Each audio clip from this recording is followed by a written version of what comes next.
Good evening, everyone. Welcome to The Reason We Learn. I am Deb Philman, your host, and this is the channel where we talk about all things related to education. If you are not currently subscribed to The Reason We Learn, please hit that subscribe button so you can be notified when I make new videos and go live with wonderful guests like today's guest. And also consider joining my locals community at thereasonwelearn.locals.com, where we dive in deeper to these issues, have live shows twice a week about homeschooling, about education, culture, all kinds of cool stuff. And you can get resources if you're looking into homeschooling, which obviously I hope that you are at least considering it. And I also have a Substack at thereasonwelearn.substack.com, where the podcast for most of my interviews will be located. Those with lots of visual aids, maybe not, but we'll see. Please like and share this broadcast so people can join us live and ask questions. You're going to learn a lot tonight about our federal Department of Education, how it works, and in particular, how the unions are real cozy with it. Today, I have back with me Anne, Virginia Warrior Mom. Hey, Deb. She was here last week and presented some really eye-opening information for us. But today, she is back with even more stuff that she has dug up. This woman is, I mean, forget the warrior isn't even the right word because it doesn't capture the depth of research that she has done to uncover the truth about what goes on with our teachers' unions and our schools. This should matter to everyone, because this affects all of us, including those who don't even use the schools because of involvement in the CDC. But I'm going to let her tell it all. Welcome, Anne. Welcome back. I'm so glad you're here. Thank you so much for doing all this work for us. No problem. I'm glad to be here. It's been, I mean, even since last week when we talked about it, it's whenever you think you have a grasp on it and you start to just want to get a little bit more detail on something, and they talk about the rabbit. I mean, it's never ending. And for people like me that just can't stop and focus on one thing, it's like I have to. So even since last week, what I've discovered, I mean, I thought I had a grasp on who purchased our children and who sold them. And then I started realizing how far back that this union, I'm in Virginia, and we talked a little bit today about I'm very unfamiliar with teachers' unions. I know personally what the Chesterfield Education Association and the Virginia Education Association. So naturally, when I started hearing about the NEA, I know a little bit about it.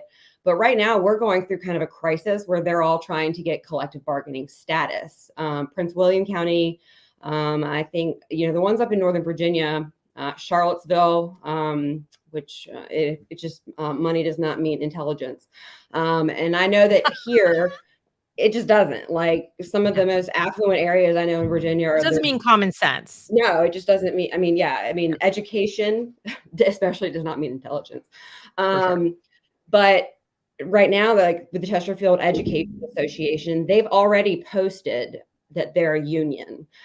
Which is extremely worrisome, especially for parents like me that have done FOIAs and found out their involvement, like the VEA and Thomas Taylor, who was our previous deputy superintendent. Now he's in Stafford as their superintendent, of how they played a part in how reopening went. So to find out how the NEA played a part in how the opening wasn't surprising to me. So I know as a club with no actual status here, how they've affected this community and this county. And then we have events last month where one of our Catherine Haynes, she's our critical theorist, was at a Truth in Education CEA event. So it's all extremely alarming. But so it's new to me learning about how it changes. But then to find out that we have 14,000 teachers and 13% are members. I keep talking to teachers who I literally get information fed to me all day long about what's going on in our schools from the teachers. And they're not members. They don't want anything to do with it. They know what the truth is, but they're not members. And they don't, they don't speak for all of us. And I have an email from Debbie Bailey, one of our school board members. And she said, well, the CEA doesn't speak for everybody. Well, I know that, but until they start speaking out. So then it was, for me, it was like, you guys care. You're sending me stuff. Why are you still doing this? And It wasn't It's the until question we all have. We don't do, believe and for a second they all agree. I have found a piece of one of their 2021 legislation items, which we'll get to, that might explain it. But I mean, I had one of our board members let me know that he has a teacher friend who is a teacher in Chesterfield County. She's pulled her kids, but is still teaching our kids. And at that point, it's like, you know, I told him, I said, I have no interest in talking to your friend, because if they care enough to pull their children, but then will continue to teach 60,000 other children, I have a major problem with that. Especially everybody coming forward, because you don't make enough money. I'm sorry, at the end of the day, to think of when you understand the gravity of what this is doing to children. And we're not just talking about CRT, whether it's taught or not, which I will show you in a second per the NEA, it is. You know, we're talking about social emotional learning. And I just found out, I didn't have any clue about this comprehensive sexual education. And Kelly and I started looking it up. Well, Arlington, Virginia has it full blown. It's been in the VDOE since before Lane and Northam left. Another thing that Yunkin, Balo, all of them, nobody's talking about, comprehensive sex ed.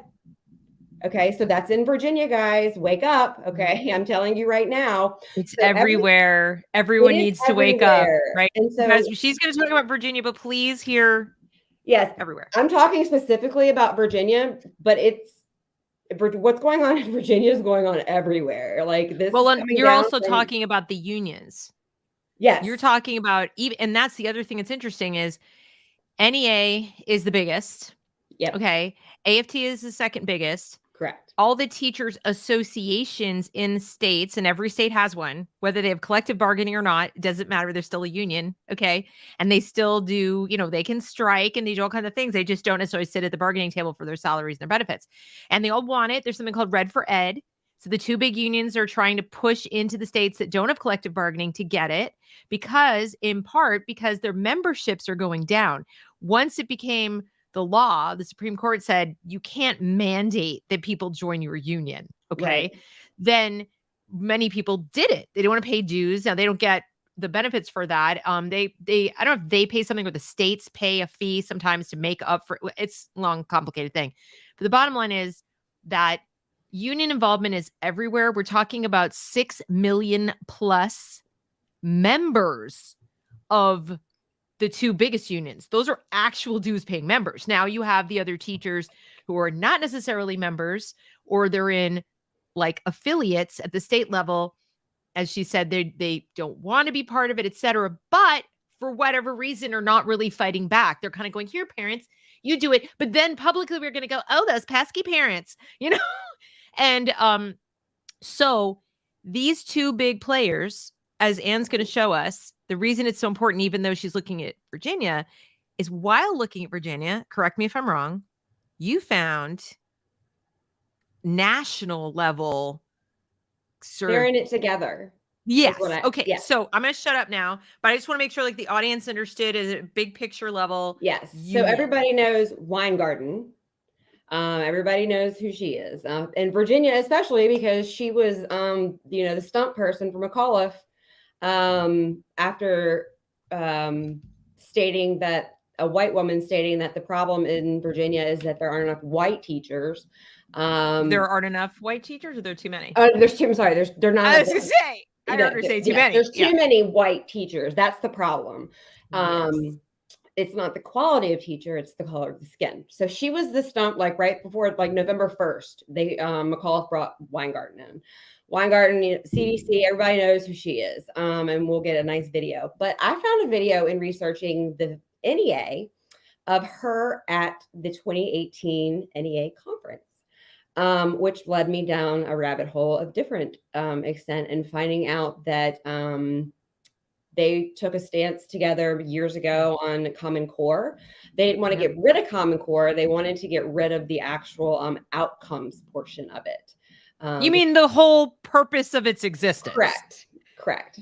For those who aren't aware, Common Core was put in place to standardize all the states that adopted it, because they had to make it optional. but most did, like over 30 states did adopt it. And it was because, this state does it one way, this state does it. They wanted like some uniformity across the states of what standards they'd adhere to. And if a school met the standard, you get your money if you did. That was sort of leftover from No Child Left Behind. But that outcome part of it was the justification for doing it in the first damn place, was that we need some standards to hold people to so that we know they're doing things. So if you get rid of that and you just have a bunch of standards to teach you, how are you going to know it worked? Right. And we're going to teach a bunch of standards, but how well we do it is really irrelevant. The outcome, that's what I say, is that with equity, it's everybody gets a trophy, nobody gets an education. Is essentially what's going on. Adrian, standards restrict equity. Yes.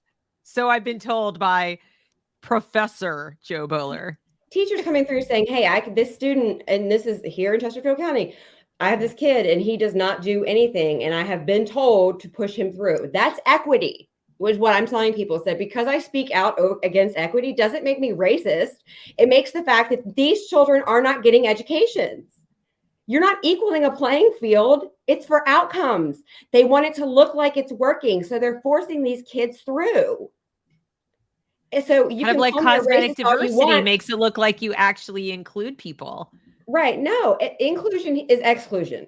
Point blank. Like, that's what it is. Like, if you're not in, then you're out. And if you don't want, that's not what inclusion is. Like, that's not why inclusion was ever created.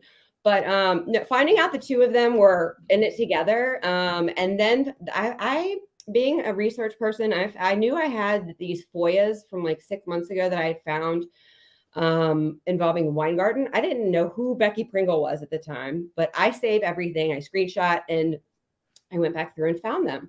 Well, little did I know that not only did Weingarten have something to do, the AFT have to do with the going back to school, but both of them together with Walensky and the CDC had the final say in the guidelines to return to ed in February. And then back in May, she had, I think that this was Weingarten alone, had or one of them alone, we'll pull them up because I have them all together, had the final say in a different matter, not just returning to education, but right.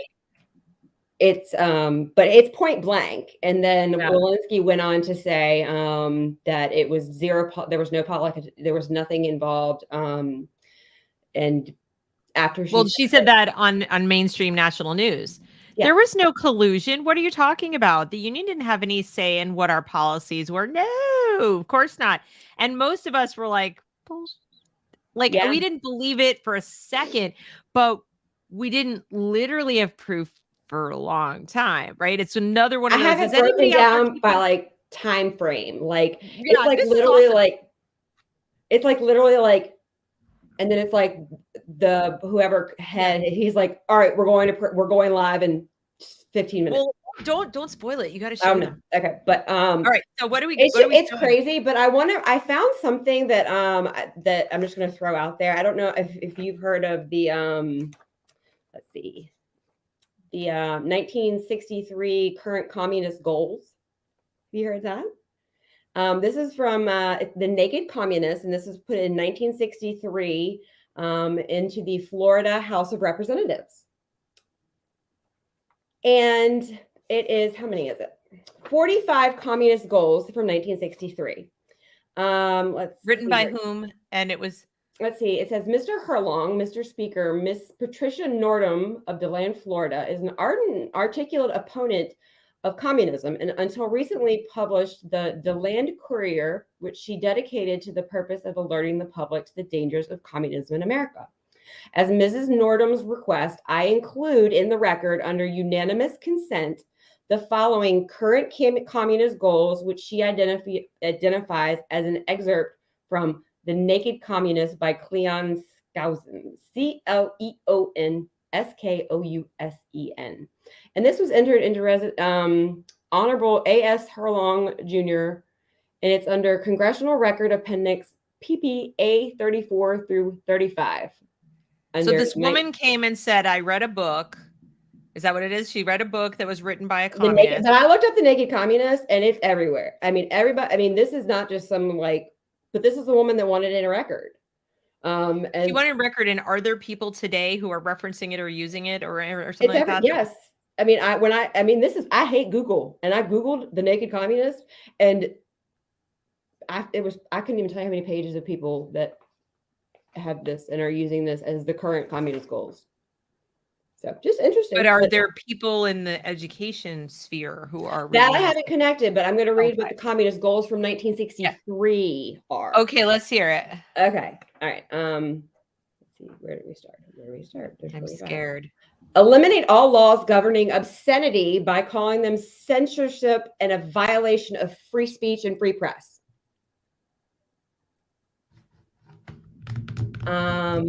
Break down cultural standards of morality by promoting pornography, obscenity in books, magazines, motion pictures, radio, and TV. You can't make this up. This is from 1963. Infiltrate churches and replace revealed religion with social religion. Discredit the Bible and emphasize the need for intellectual maturity, which does not need a religious crutch. Eliminate prayer or any phase of religious expression in schools on the ground that it violates the principle of separation of church and state. Remember, these goals were published to expose them in 1958. This is from 1963. Discredit the American Constitution by calling it inadequate, old-fashioned, out of step with modern needs, a hindrance to cooperation between nations on a worldwide basis. Discredit the American founding fathers, present them as selfish aristocrats who had no concern for the common man. Belittle all forms of American culture and discourage the teaching of American history on the ground that it was only a minor part of the big picture. Give more emphasis to Russian history since the communists took over. Support any socialist movement to give centralized control over any part of the culture, education, social agencies, welfare programs, mental health clinics, etc. Eliminate all laws or procedures which interfere with the operation of communist apparatus. Eliminate the House Committee on Un-American Activities. Well, they succeeded in that. Yes, they did. Discredit and eventually dismantle the FBI. Why they're in it now. Infiltrate and gain control of more unions. Infiltrate and gain control of big business. Transfer some of the powers of arrest from the police to social agencies. Treat all behavioral problems as psychiatric disorders, but no one but psychiatrists can understand or treat. Dominate the psychiatric profession and use mental health laws as a means of gaining coercive control over those who oppose communist goals. Okay, I'm gonna go now. I'm not laughing with mirth here. But this is, I was like, it doesn't surprise me at all. Like none of this, every time I hear these, I just feel like I'm wearing my tinfoil hat because I get what I say. Like, it can't be this big. It can't obviously be. There will be people, crazy. And there are people out there who are going to say, but they said Russia and they said Russian history. And we know they're not doing that because they're like totally for Ukraine. So everything you just said totally doesn't count because we stand with Ukraine. Because that's different. Oh my God. It's anyway. Okay. That was a little tidbit that was a different rabbit hole I went down. Point being, as we say here on this channel all the time, yes, it's on purpose. No, it's not. It's like it's not a theory. If you can point to emails and you can point to documents, it's just a conspiracy. Look. So anyway. Remove the theory portion, but yeah. So real quick, we're gonna just to go over last week about that money, what the ESSER money is. So I'm gonna click. Let's see. Ooh. You want me to? Which one do you want? Slide. The slide one. This one. Nope. Is that nope or yes? No. Okay. This one. Yes. Okay. So this is the easy breakdown. It's a pretty visual of what I didn't get to show last week. So we had in March of 2020, there was the CARES Act. That's why when Trump was still in Davos. And that was the only one. And it was also the smallest. You'll see the percentages in a minute. It was $5 billion. Now that was the only one specifically for sanitation. It had a little bit of wonky stuff in there, but that was the only one that I know when we broke it down, it was used $500,000 on touchless water fountains, air filters, that kind of stuff. And then we had the coronavirus CRRSA, which December, we're talking about like days before, like, so this was like Pelosi because Trump was out and so this was still, this is when it starts to get like big differential. This is the Corona Response and Relief Supplemental Appropriation Act. So when we talk about ESSER, it's the umbrella for all of these different grants because there's way more than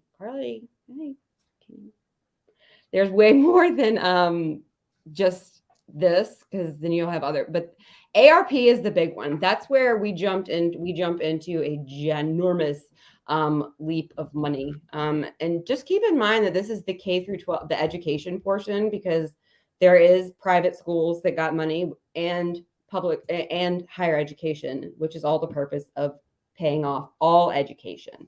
Because DeVos at one point, she think that paying public schools or private schools, because they are privately funded, was appropriate. And they, of course, pushed back, and that got overrun because they wanted to buy off everybody. And so then if you go to the next one, it will... Nope. Oh, can you go back to that, and then the next slide on that one? Oh, I'm sorry. I can do that. I think I can do. I think you can. Can you click it? Yeah. Sweet. Okay. I think so you have CARES, CRSSA, and then ARP, and then the governors got money. So there's the GEAR money, and that's the governor's emergency education relief. And so that's the money that like DeSantis, those guys, they did not get because there was a letter that was like, a blatant letter that you have to do this to get this money. And they were like, no. Whereas the rest of the money they sent, and then they wanted an application for it. And then they sent, Tennessee, Florida, Texas, Arizona. There's letters to all of those governors being like, where's your application for this money? And DeSantis. I'm sorry to interrupt you again, but I want to like hang out here for a nanosecond. Yeah. The federal government takes a bunch of money. And actually, as I understand it, they ask Congress, can we have this money to supply in grants? Now you have to apply to get grants, but they begin harassing the states to take the money. Mm-hmm. While at the same time, guys, what you need to understand around election time, you're going to hear all about how the federal government has nothing to say about curriculum. We can't. It's unconstitutional. So we can't. It's those pesky governors. They want the money. It's not us. We just hand it out when they ask for it. But if they don't want to do what we tell them to do, they have a choice. It's like you have a choice not to get this shot, just be unemployed. When they talk about choice, they're totally disingenuous. This is a kind of coercion, and I didn't even realize they were going out and knocking on the door going, take the money. And so it becomes political suicide almost if you don't, and that makes it that much more noteworthy. Well, they gave them everybody 2/3 of the last big chunk without any but the understanding was that to get the rest of it, you had to submit the application of what you're going to use it for. And you had the only state today that never submitted it. The others ended up caving. And it's because of what the application had to have in it was, I know James Lane, who was our state superintendent of the BDOE, when he listed the top priority students, special education students were 7 out of 8. Migratory students, which I believe the last time I looked up, Virginia had like 300, was like 4th. English learners, but of course, number 1 was historically marginalized, but special education, SPED kids, which is here a huge problem because they got funding specifically through IDEA for these children. Yet none of the SPED mothers have any clue where this money went. But to James Lane, the special education, extreme dyslexia. So when we talk about hit hardest by not having in-person learning, They were 7th. So these, and you can look up, it's all there. You can find your governor, your state superintendent's application signed with what he put and it's this thick. And you can read. So when we talk about everybody that took the money, and this goes, you'll see SEA, and that's, the state education agency, and then LEA, local, which would be your county. So every superintendent, and this is my opinion, every superintendent who took the money is guilty. No matter how much you like your superintendent, they took the money, and they knew because they had to then submit an application to get the money. Mm-hmm. So everybody that's touched this money knew what it was for. And so there's the gear money.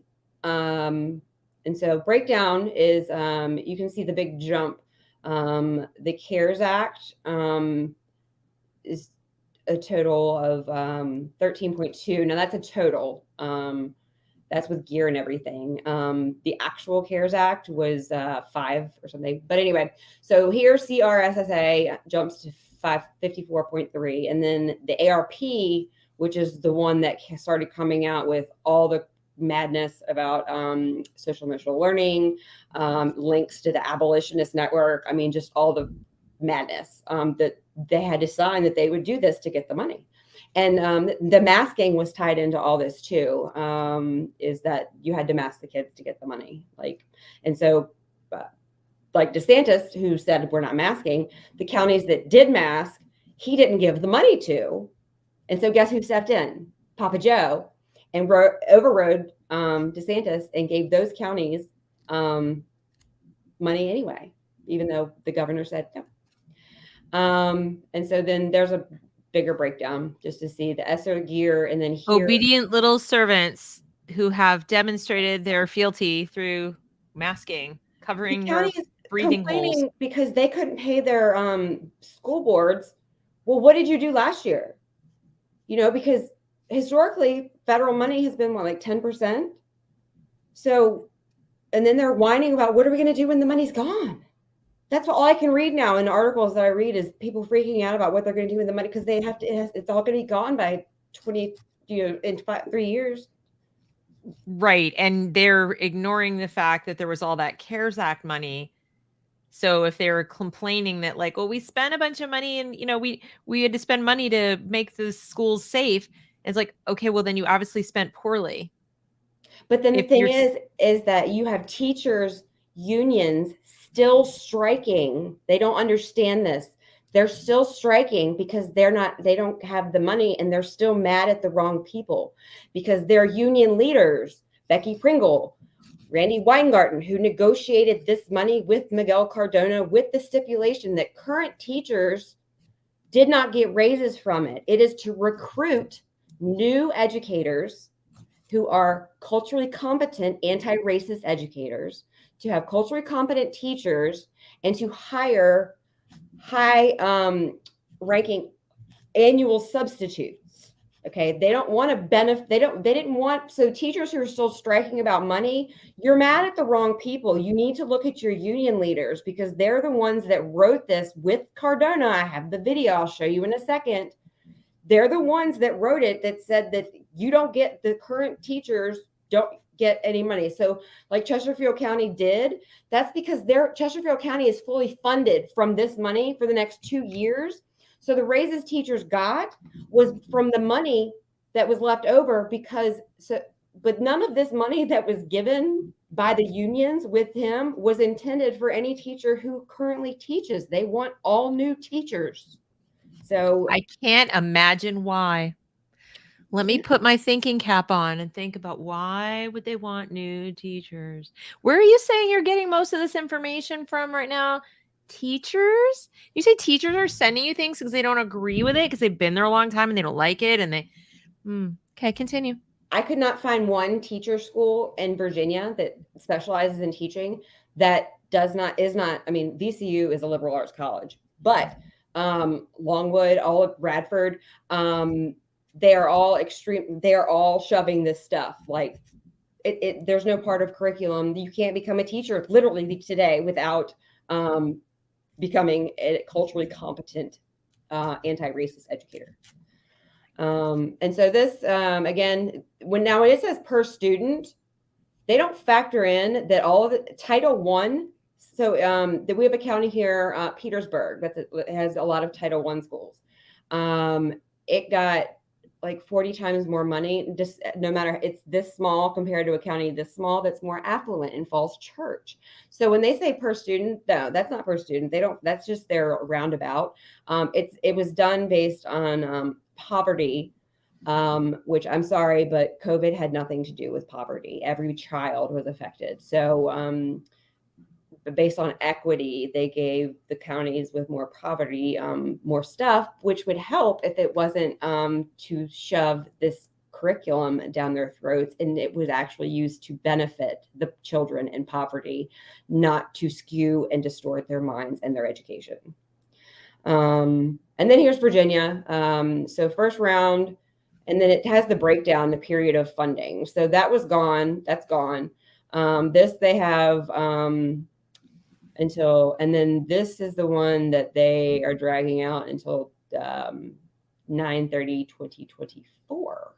But I think 10% or 20%. I wonder what happens in 2024. Oh my God. Well, by that point, we're going to be, it's going to have imploded on itself by, if people don't stand up, and teachers, I don't even know. And I have quickly become an abolitionist when it comes to public school systems, because the more I thought in 6 months, if I spoke at a school board meeting, Deb, that I can make some change. I'm new to this. In August, I thought, okay, I'll come get loud and I'll get all me at some school board meetings. And oh my God. This is your great example of, I've been saying for months to people, like, you can go and you can yell into the microphone, but it's like you're screaming into a hurricane. Yeah. And what you've done that a lot of people haven't done, to your credit, and maybe loss of sanity, I don't know, but loss of sanity is what I was thinking. You took that plunge and said, why isn't this working better than it is? Like, this shit, there are a lot of people doing what I'm doing. Why isn't it working? And you went and looked and learned for yourself why it's not working. My very first meeting on August 10th, I told you last time, transgender and masking done. 2 huge issues. My little view of I had, this should have been a bigger deal. And the fact that somebody had to yell from the PMR, the public meeting room, was that your vote? Because the vote, they just, it wasn't right. And so I had to figure out why it wasn't right, because I wasn't going to just. Good for you. Yeah, but they met me and they didn't like it too much, and they still don't like it. So then I found this nice little note that said NEA members and activists helped secure nearly $170 billion for public schools. That's in their own memo, like their own newsletter that you can Google. They tell you narcissism, like I call it sociopathic narcissism gaslighters. There's only like one brand. And who else because they don't think that people, it took 3 decades for people to even catch on that this was going on. So, and then it says that over the past few months, NEA members and activists wrote hundreds of thousands of messages and placed calls to their senators. Okay, so let's keep in mind the NSBA, the VSBA, all your SBAs, they're lobbying groups running your school boards. People need to realize these are lobbying groups. Then you have the people running your teachers' unions, who are also lobbying groups. How in the world are you going to expect people to leave this amount of lobbying at the door and not shove it in your kid's face? So it's not just a teacher issue. It's a VSBA. It's why lobbying and then teaching kids and expecting anything other than what we're getting. People have to start using your brain. Is that pull out of the VSBA? I know everybody this is Virginia right now currently with school boards is they want to get on the school boards and get out, because that's how parents feel right now. They're running for school board because it's really one of the only ways that we can fathom making change. And because it's like the president runs about this much, or is supposed to, and then you have the governors, and then but local is where it's supposed to be. And so you have to get involved in get these lobbying groups and expecting anybody, a teacher, lobbying for stuff that's not going to protect your kids at your state senate. Right. That's insane. And well, then, I just find that the thing that I find so offensive is you have these unelected people who are effectively shaking down taxpayers. These are not unions like we work in a factory where they're right, trying to get better conditions and they're fighting with correct. private management. Okay. These are people who are supposed to be public servants and they work for us. And what's weird is so do the people they're lobbying. So we, the people who are paying for all of it, we're paying the representatives, we're paying the bureaucrats, it's all taxpayer dollars. But, you know, all these people that we're paying are arguing with each other about how to pick our pockets and how much more to take out of our wallets. While we are not just sidelined, we don't have a seat at the table at all. We're not allowed in the room. We are called, like, we're depicted as the bad guys, and yet we're handed the bill. Yeah. This is organized crime, in my opinion. It's No, like it is, the because worst kind of shakedown. Virginia, we don't have school choice. Like, and I know that we had talked about this, is like, for me, because we have the same 8 charter schools that when 20 years ago they started, because you literally can't get a new charter school here. So I know how a lot of people feel about the corruption of charter schools and about Youngkin's true intent of getting charter schools. For us, it's just an option. Like, you know, whether, you know, like our money can go somewhere else. But so the whole idea of, you can't, if you force me to pull my kids out because you're violating the Constitution, you're violating 800 Equality Acts, the law, you're exposing my child to sexually explicit material, pornography, and now you're doing comprehensive sexual education in Virginia, guys, K through 10, kindergarten. It's on the VDOE site. Look it up, kindergarten. Is that if you force me to pull my kids out, why are you going to keep my money? And so the VSBA, you know, was talking about any kind of voucher program or education savings was, you know, just absolutely important. They can't imagine, because all we want to do is privatize education. And I'm just tired of hearing that out of people's mouths, because I would love to keep my kids in public school if it was safe and appropriate public education, which is what it's supposed to be. But it's just like, I would love to, I don't want to privatize. I don't want to spend, or I would love for public school to stay the way it was when I went here 30 years ago. So yeah, that's where you and I are probably a little different, but that's okay. And you know, I know that a lot of people agree with you and a lot of people would like to do that. I just can't envision the government that wouldn't just repeat what they've done, or you know, you can unravel it. I can envision maybe like a very, very local, you know, people have their local volunteer fire department, or you know, it's like, or you could have like a local, remember we had local school districts way back when we were kids, where you literally did everything extremely locally before there was a Department of Education at the federal level and all that. I think you could have a public option like that. But I also think that we need to start thinking outside the box of what private could be. I think when people think private, they think fancy schmancy private school that's super expensive, or parochial school. I don't think they're thinking enough outside the box to think about small micro schools and pods and, you know, community I have had groups. So many teachers. Like, I had a teacher who recently left Midlothian Middle, because as soon as she told me that, I said, yeah, I know why you left. But she has gotten her license and she can teach, I think it's like, I don't know, 4 kids. And I know multiple teachers. We had a teacher who was fired. He was a civics teacher because he refused to wear the mask because he knew the Constitution.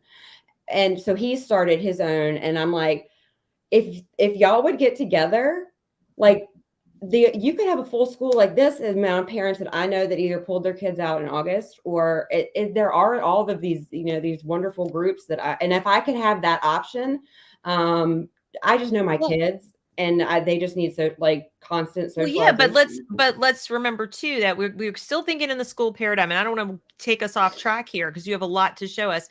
But you know, you don't need 8 hours a day to do the education piece. That's been proven.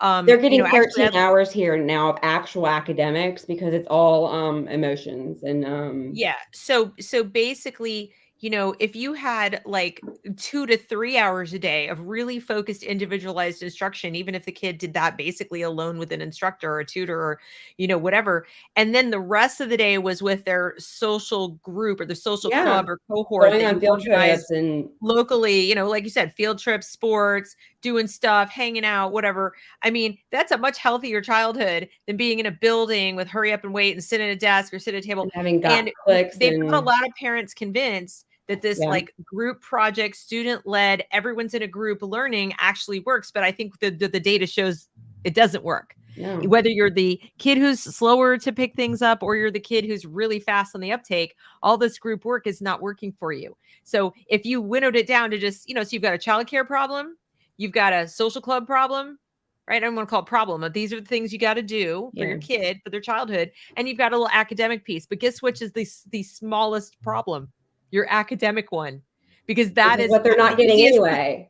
They're not getting it anyway. And that's also the easiest to solve privately. The resources are like insane with the teachers leaving stuff online, books that you can now get that are like the full teacher manual. Like it's so easy. Homeschoolers could show you. But, all we need to get is if everybody in the community said, hey guys, every Tuesday we're going to the game place and we're playing games, and every Wednesday I'm an artist. I've volunteered. I've said I will teach art. Like I would love to. Like I've said before. Like if somebody could, I'm doing all of this. I can't organize it, but I would love to one day a week not do this and to do what I love. Like I think 5 or 6 groups. And when you're pulling resources, your per pupil cost is not what they have for the private schools. I mean, that's really expensive. I mean, what our kids are getting per student and from our tax money, and what kind of education? Just look at this number: 170 billion. Billion. And billion. And understand that's on top of their regular budget and on top of the CARES Act money and on top of the money that came in the second CARES Act. So they're talking about amounts of money that they're swimming in cash. And to Anne's point, it's, a lot of people are like, well, this is great. Then they can take care of, updating the buildings and making sure the teachers get raises. And no, this is going to ideology. So show us how. Okay. So first I'm going to, let's see, can I click on that? Do you need me to bring the next one? I need you. No, I'm not. I want to go to the movie. To Randy. Yeah. Wait, before I start this, I'm going to ask the audience to please, somebody in the chat, tell me if you can hear it, because I have this set for you guys to hear, but I need to make sure that you actually can. Okay. Ready?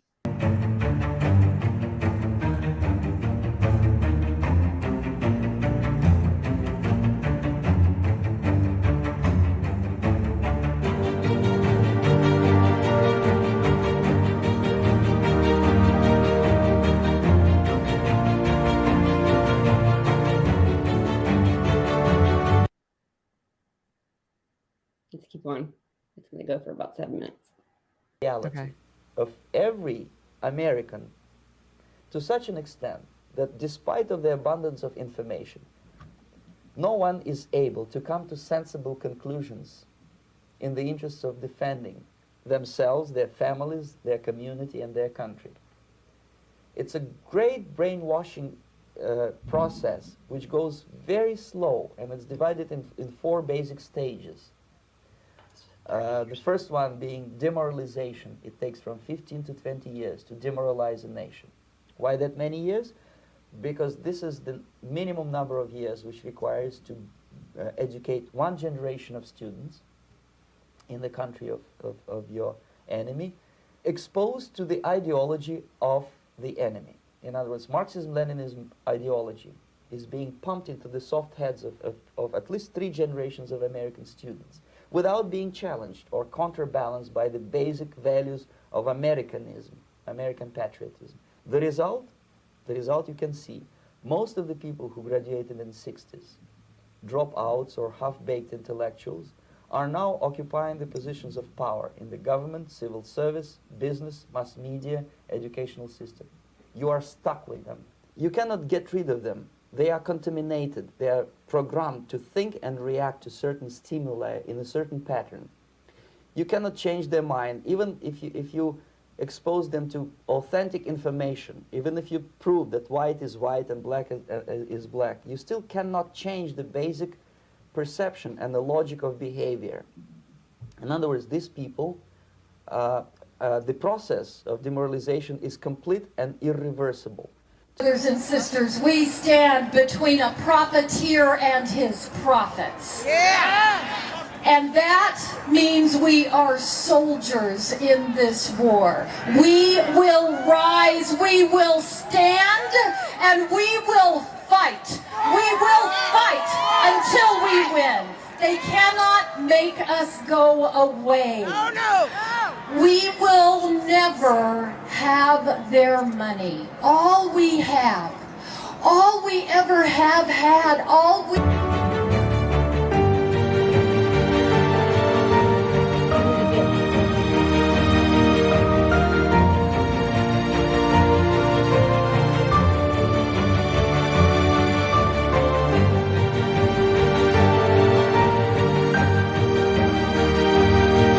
harm that will happen to these children because of this. And we must stand up to those unconscionable acts. Look at her. Then there's our side. Yes, in every family, we have our disagreements, but we are on the same side for justice, opportunity, and democracy. And on our side, we have never seen the activism we've seen this year. Activism. Unions 2018. like NEA, AFSCME, AFT, SEIU, supported by the AFL-CIO, we see that together we can accomplish what is impossible for people to accomplish alone. It's the movement building that we've been part of, from the freedom fighters of today like I Am and Me Too and MSD Strong and the Poor People's Campaign and Red for Ed, the marches decrying school shootings, the separation from families, and the avalanche of bigotry, hate, and intolerance. That is who is on our side. We have mayors and governors, House members and senators, faith leaders and civil rights leaders, and so many other groups who in the aftermath of Janus are standing by us like we stand by them, because they know, like we know, that unions are how we secure the wages we need to live on, the health care we need to get healthy, the voice at work when the boss tries to boss us around. The more the other side tries to strip people of inalienable rights, the more Americans are rising up in a new movement that we are building. Concept of white fragility, they've incorporated. Yeah. We'll get into all those in detail, but we knew the day her nomination was announced that Betsy DeVos is the worst Secretary of Education the best, actually. to ever hold that office. So wrong. But thankfully, because of the work listen to what she says now. did together to get rid of No Child Left Behind and Race to the Top and to secure Obama. ESSA,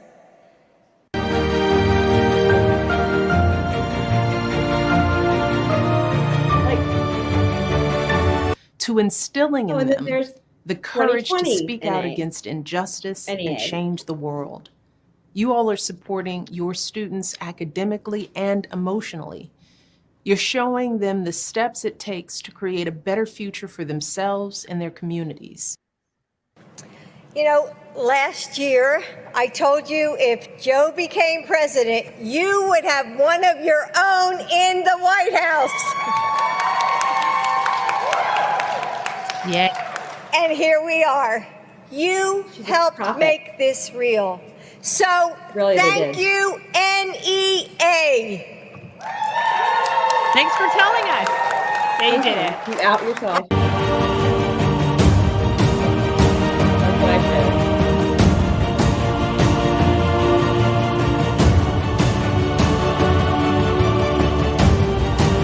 just today we released an application for states to share what their plans are going to be and what their plans entail. And I want that information to be public. I want you to see it. I want there to be a stakeholder engagement process to make sure that there's different voices at the table. I want those plans to have your fingerprints on them. Her fingerprints is what they're talking about. Her fingerprints. You know that sense of urgency that we had when we collaborated to try to find out how to safely reopen schools? We should not let that go. We should maintain that level of urgency and collaboration to make sure that we're putting forward a plan that has equity written all over it. Wait for it. Equity all over it. The process of demoralization is complete and irreversible. To get rid society of these people, you need another 20 or 15 years to educate a new generation of patriotically minded and common sense people who would be acting in favor and in the interests of the United States society. So, alrighty. What do you think about that? So, yeah, you know, I mean, anybody who doubts that the Biden administration, never mind, any Democratic administration really doesn't matter. Do you want the other one back up? Oh, no, just two of us two talking. Oh, unless you want to stare at, but that's teachers. Okay. These are just to open that up. These were teachers, all of those original ones. And I have a lot more. I just couldn't get them all in there in my crunch time. But the amount of teachers protesting to go back to school, but it was defund the police. It was Black Lives Matter. None of it was about, they were not protesting. Red for Ed most of the time was not about ed. It was activism, like straight out. Right. So all of those images that you saw were, those were teachers. They weren't just randomly pulled images of people protesting madness. So, yeah. And it's just when he said that they collaborated. Yeah.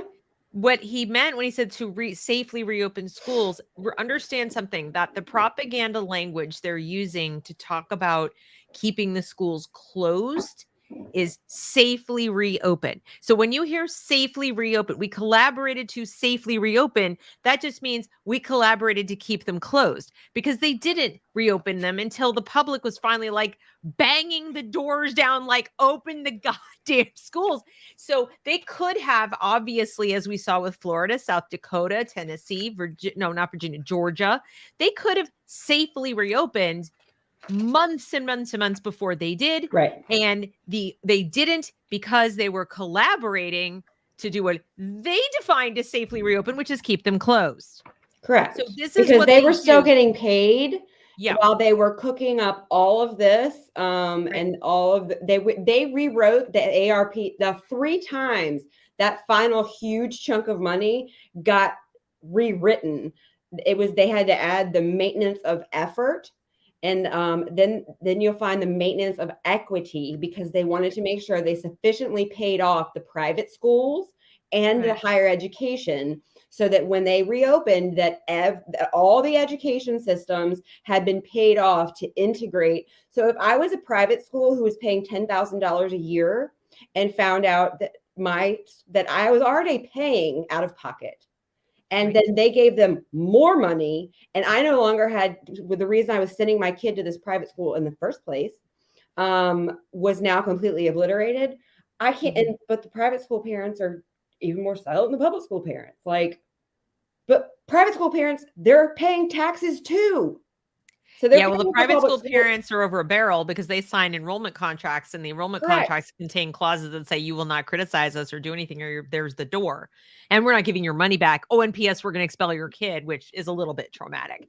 So they know that they're paying taxes and choosing to go to private, because they get to choose what their kids taught or how it's taught. Like you go to a Catholic school, you have the Catholic schools here in Richmond are extreme. They're part of the worst woke schools.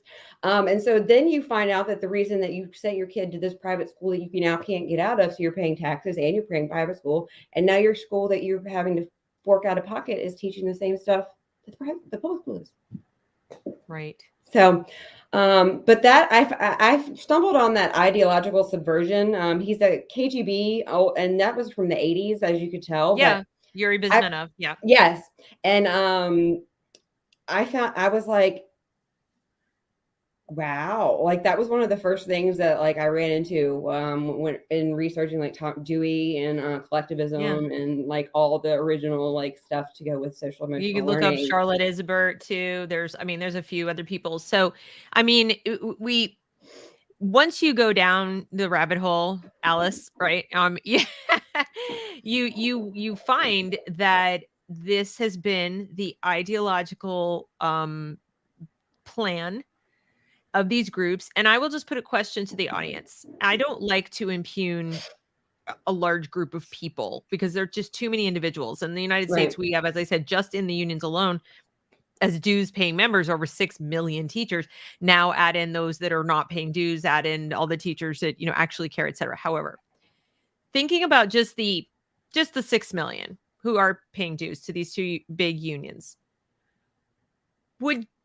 when you listen to Randy talk, and when you see Becky Pringle sit there with Miguel Cardona hearing, he's talking to her like he's kissing her butt. That is not a tone of, you guys represent a bunch of public servants and we're going to work with you as best we can. But ultimately, we serve the Constitution. We serve all the American people. We don't serve the teachers union. We took oaths to preserve, protect, and defend the Constitution.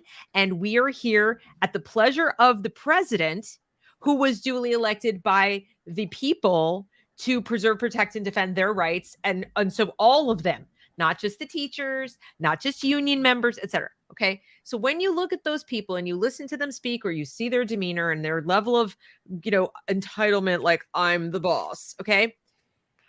What kind of teachers do you think voluntarily pay dues to be part of an organization like that? Do you envision people who are independent thinkers, who are innovative, who question authority, who believe in the Constitution, who believe in the principles of individual liberty, who want to pass those liberty-minded principles onto your children? And I'm not even getting into partisan politics. Forget Democrat, Republican, it's irrelevant. Do the people in that room cheering for her as she's listing off all the labor unions and the teachers union and talking about how they been fighting for years for all these things, and that unions are the answer to everything, and speaking as though nobody in the private sector has insurance, nobody in the private sector has decent pay, nobody in the private sector can talk to their management at all about anything or get a raise or anything. They've got to have Becky Pringle or, the unions and fighting for them. Okay. What kind of individual is going into the classroom with your children if that speech resonates? Because I'm willing to bet there's some of you sitting in this audience who heard that and just went, ew. Like, ew. Like, I don't want people who are that way, where somebody is cheering for essentially holding children and parents hostage by their brains and their wallets and shaking down the federal government who's supposed to represent all of us. I don't want them in the room with my children 8 hours a day for 13 years. Then you need to look up your EA that you have, because I know that with the ones that came up, that they had sick outs in Chesterfield County alone. Now ours was like right when Youngkin and the unmasking happened. Now, as a right to work state, when you have 2 or more county or government employees an unsanctioned strike, they terminate themselves. We had 45 at one high school, Thomas Dale, one high school call out. And the excuse that I got was that they are allowed freedom of speech. Now, this was after they had Blackout Monday, where they, in solidarity in front of our children, wore black and in solidarity walked in silence into our schools in front of our children. Okay. We had a teacher who put up what looked like long jump poles with a fishing in between her classes to keep the unmasked kids away from her. I emailed you some of those images at the last minute to see if you could pull them up. But we had teachers that would sit, and I sent you another picture, with their hoodies on behind their desk because they were so these are the people. Look up your very trauma informed of her. Yeah. Very culturally responsive of her. Yeah. But those are the people teaching your children, and you need to look up your EA, your Education Association, because those are the people. That's what they believe in. Right. But what you just said, I didn't even click to me, is that the FOIA that I have between Sonia Smith and Thomas Taylor, who used to be the VEA and the CEA president, it didn't until you just said that. I was like, that's how it reads. And other people that have read it are like, it's extremely inappropriate, first of all, because it's stuff like, you always have a seat at my table, even if it's just one-on-one. Like, but until you said that, like, it didn't hit me that, like, he's like, I'm here for you. Like, I'm, and this is 2020 of them going back and forth about how the teachers, what they want before they'll go to in-school instruction. This is also where he called us racist and bigots. Parents wanting to know what's going on. We were called racist and bigots. So it didn't make a way to shut you up. Yeah. But when I first got that FOIA, I really had no idea what it meant until I started to like understand this, like, the truth in education movement that Pringle put out, and then the VEA was at the Capitol, and then the CEA was having their thing. Like, they get it from one place. The proof, folks, that we're not a racist nation is that insult works. If we were a white supremacist nation where most people were racist, where the racism was the status quo amongst the 66% of the population who are still ethnically white. I'm going to say ethnically. I don't believe in this race garbage. Okay. So if that were true, that were just the default state, and you said, you're racist, to be like, all right, whatever. I mean, but it's the fact that that's like saying you're a psychopathic serial killer. Like, I mean,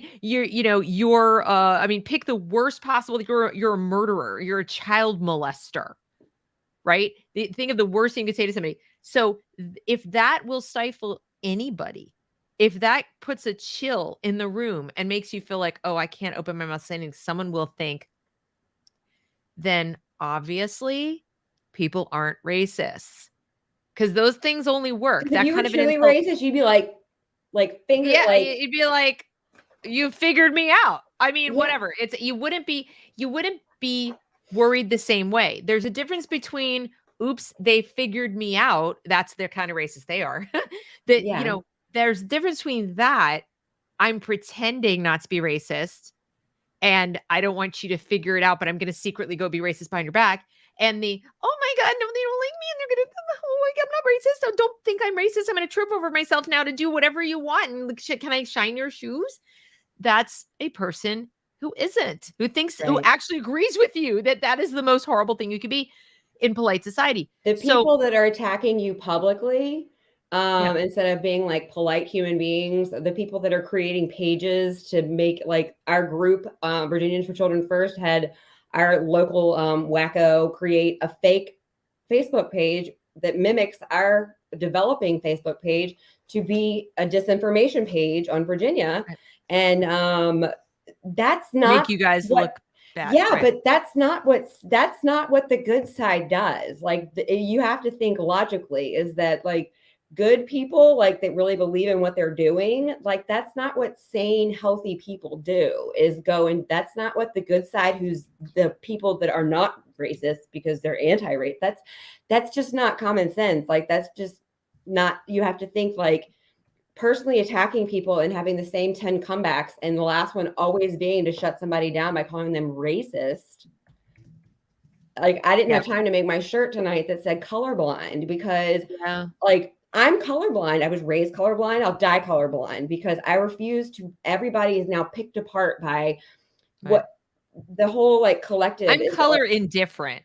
I'm not blind. Like, obviously I see that you and I are ethnically different. Yeah. With my eyes. I mean, to the extent I can see it. If you look a lot like me, like maybe your grandma was black. One race, human race. Like, I see whatever.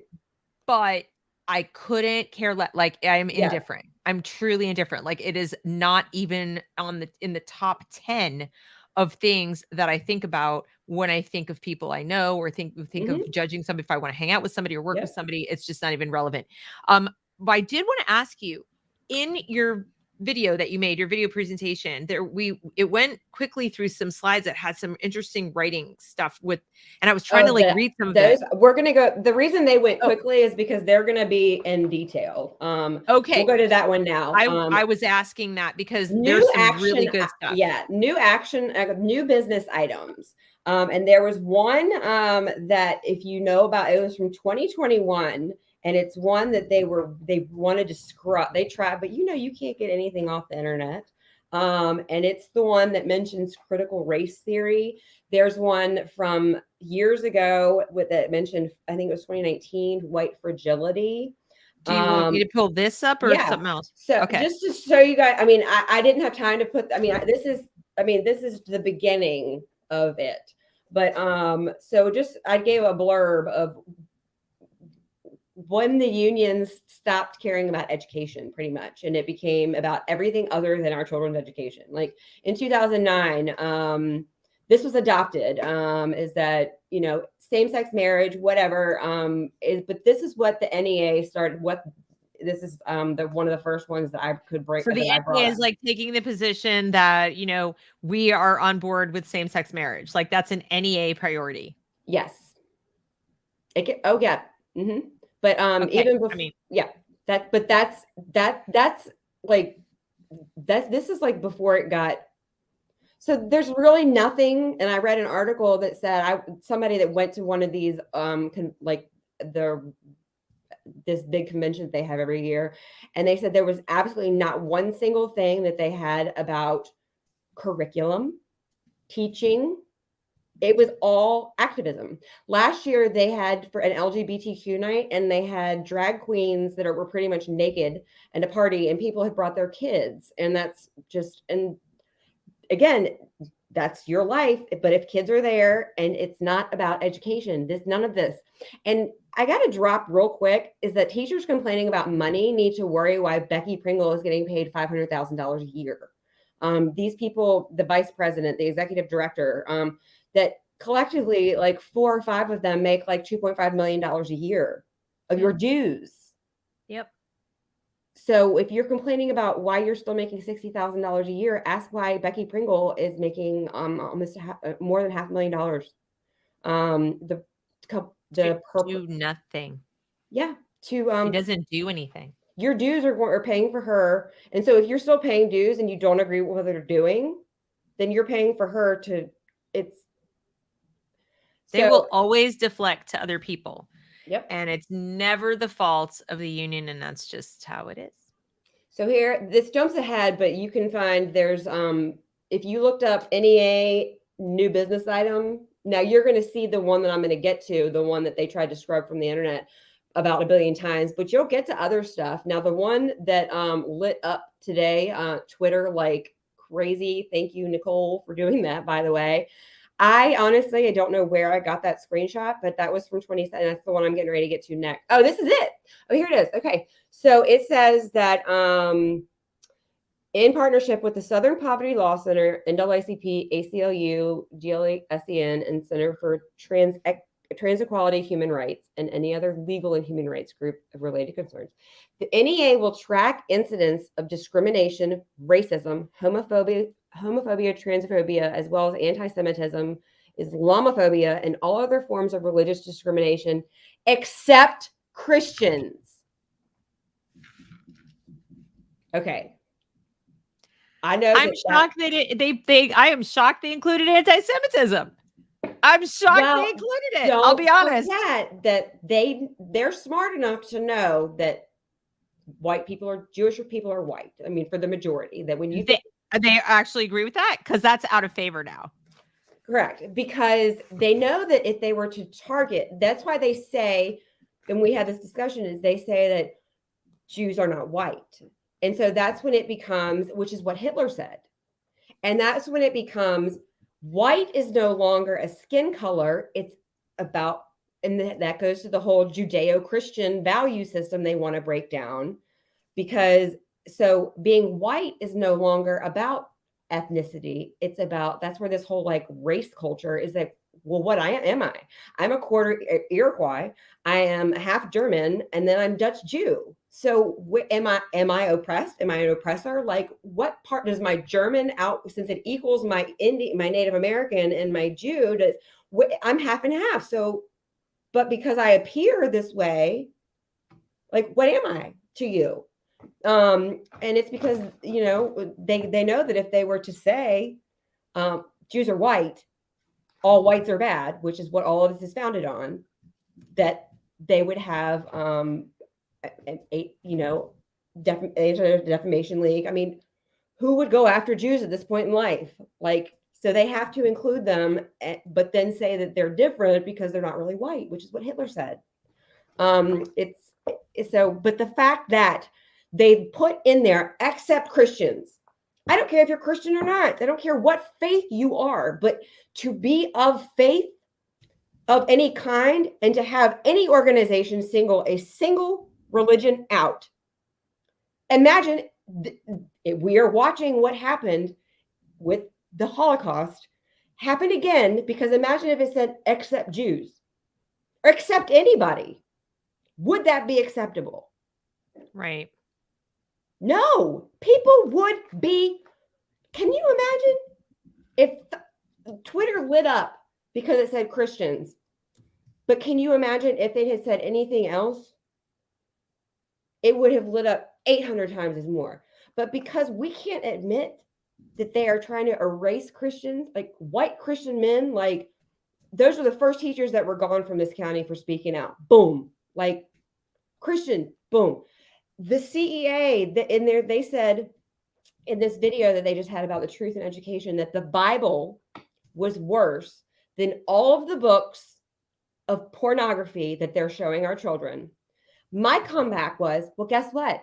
The Bible's not allowed in our libraries. So let's use logic.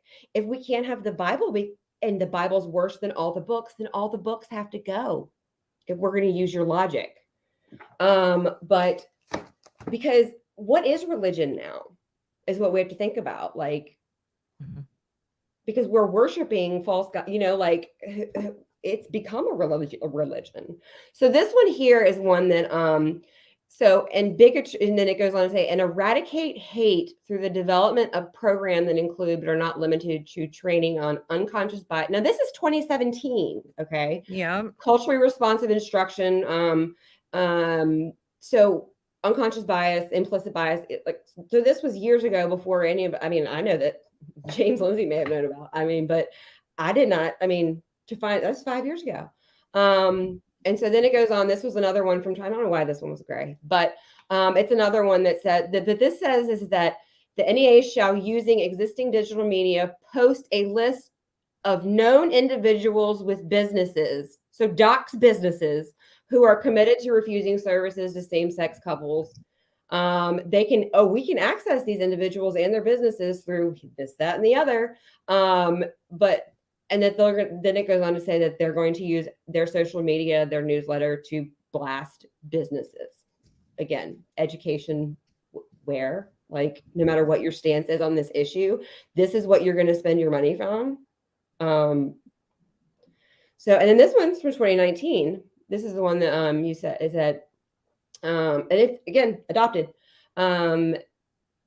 You use existing resources. NEA will incorporate the concept of white fragility into NEA training, staff development, literature, and other existing communications on social, gender, LGBTQIA, and racial justice whenever or wherever context and expense allows.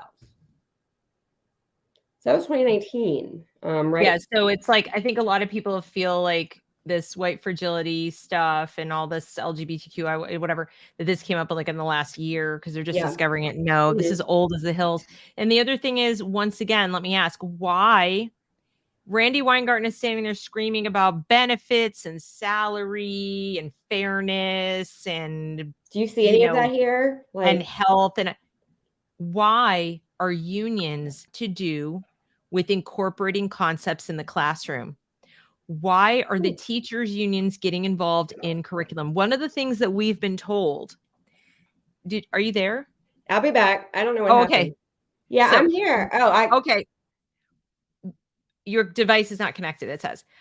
One of the things that we've been told, you guys, about the state's authority to decide curriculum and to not let parents pick and choose and, kind of cherry pick what they want and don't want, is that we have democratically elected our leaders, or our not leaders, our representatives. We have democratically elected our governors, legislatures, boards of ed, or at least they've appointed boards of ed. So that's sort of in a roundabout way through the democratic process. Point being, y'all elected all the people who chose the curriculum.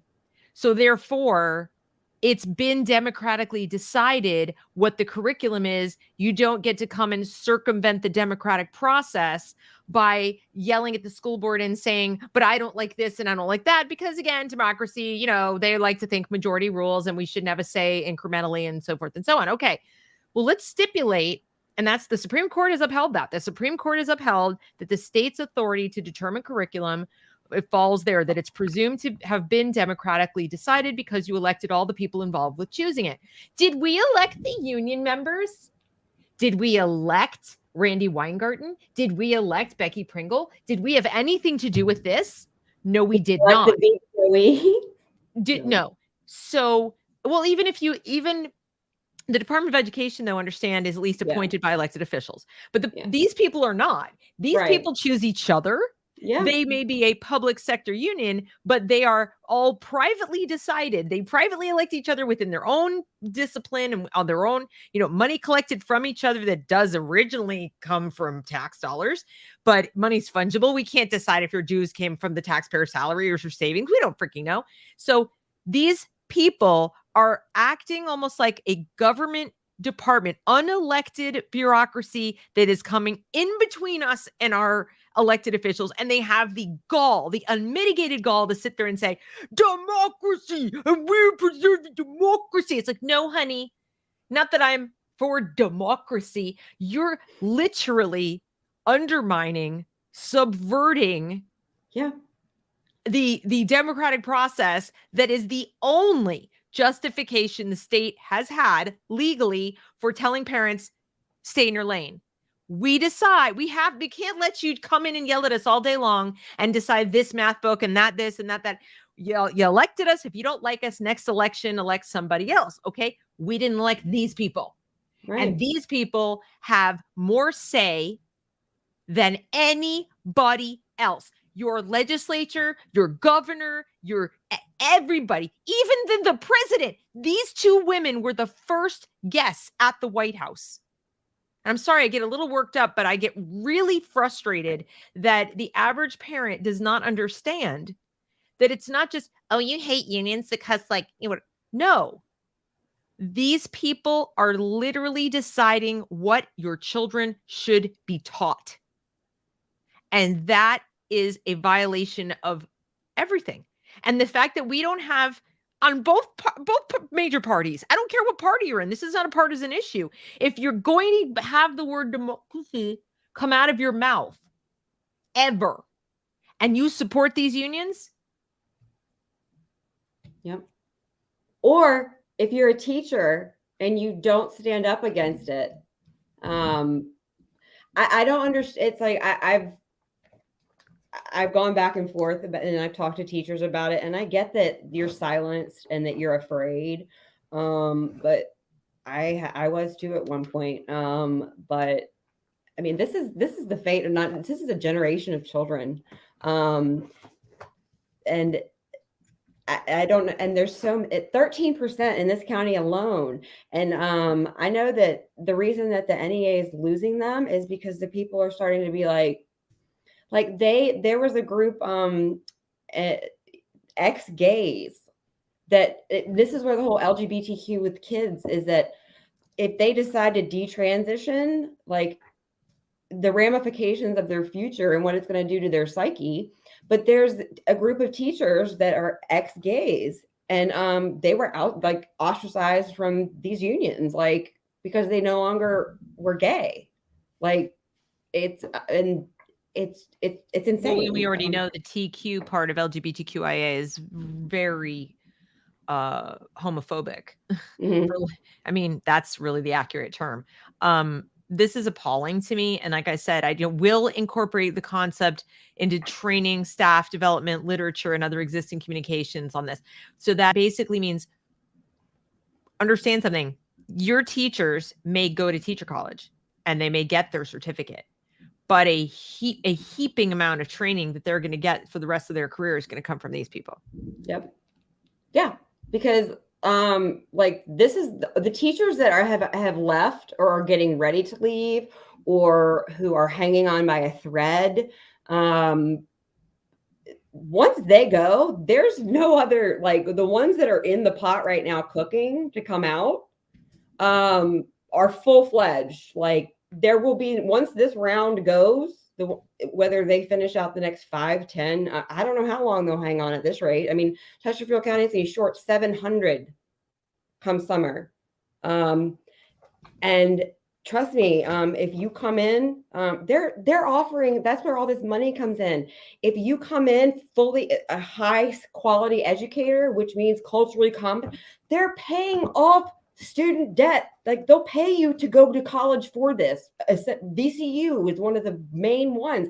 They are offering to send people to college for this specific reason, to come into our schools to teach this. Like it is so, like, that's how you bad have the evidence is. of that, right? You found evidence of that they're actually paying for those college. Yeah, I can absolutely. Yeah. So, yeah. I mean, so you guys know, yes. Not everything can make it into the slideshow, but I've seen it. So take my word for it. It exists. They're very proud of it. They don't really try to hide it. They think it's a great thing. You can go to the NEA page and find links of how to get. This is awesome what we're doing. I think even the VSBA and the VEA pages have how to get tuition forgiveness is what they're calling it. They're not taking any chances on who's going to decide to go be a teacher. So they're coming at their lagging membership. They have been losing members. So as big as they are and as powerful as they are, they have since Janice, that's why she mentioned Janice, they have been losing members. And so they've come up with, because their task is, especially Randy and Becky, is to keep the union strong and powerful. That's their task. Their task isn't really to serve the individual teachers. Their task is to keep the unions alive and strong.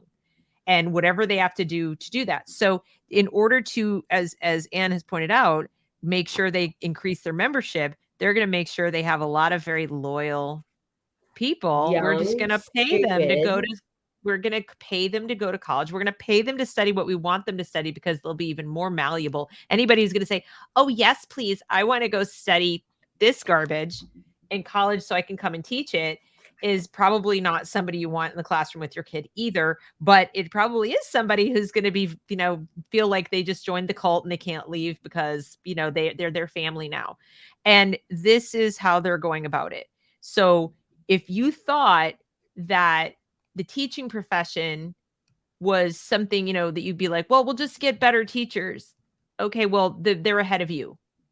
They're ahead of you on putting on sort of filling the pipeline with people who are automatically going to be loyal to them.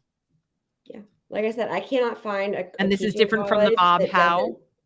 But even if you could find a college that's going to teach you, even if you were willing to pay for it and not want to be a good teacher, who's going to hire, the chances that you're going to find a school that isn't going to require this by the time you get out. Right. I have a binder a teacher gave me from their equity training. You take the test until you pass it. You don't pass it again. And so it is literally indoctrination, is that you don't work until you say what we want you to say. And that's what the VDOE teacher assessment, if you go to page 86, it has a whole section on whether you are effective or non-effective based on equity. And it breaks down how you're supposed to teach equity. And it tells you exactly right there in public plain view what it really is. And so they're getting assessed on this.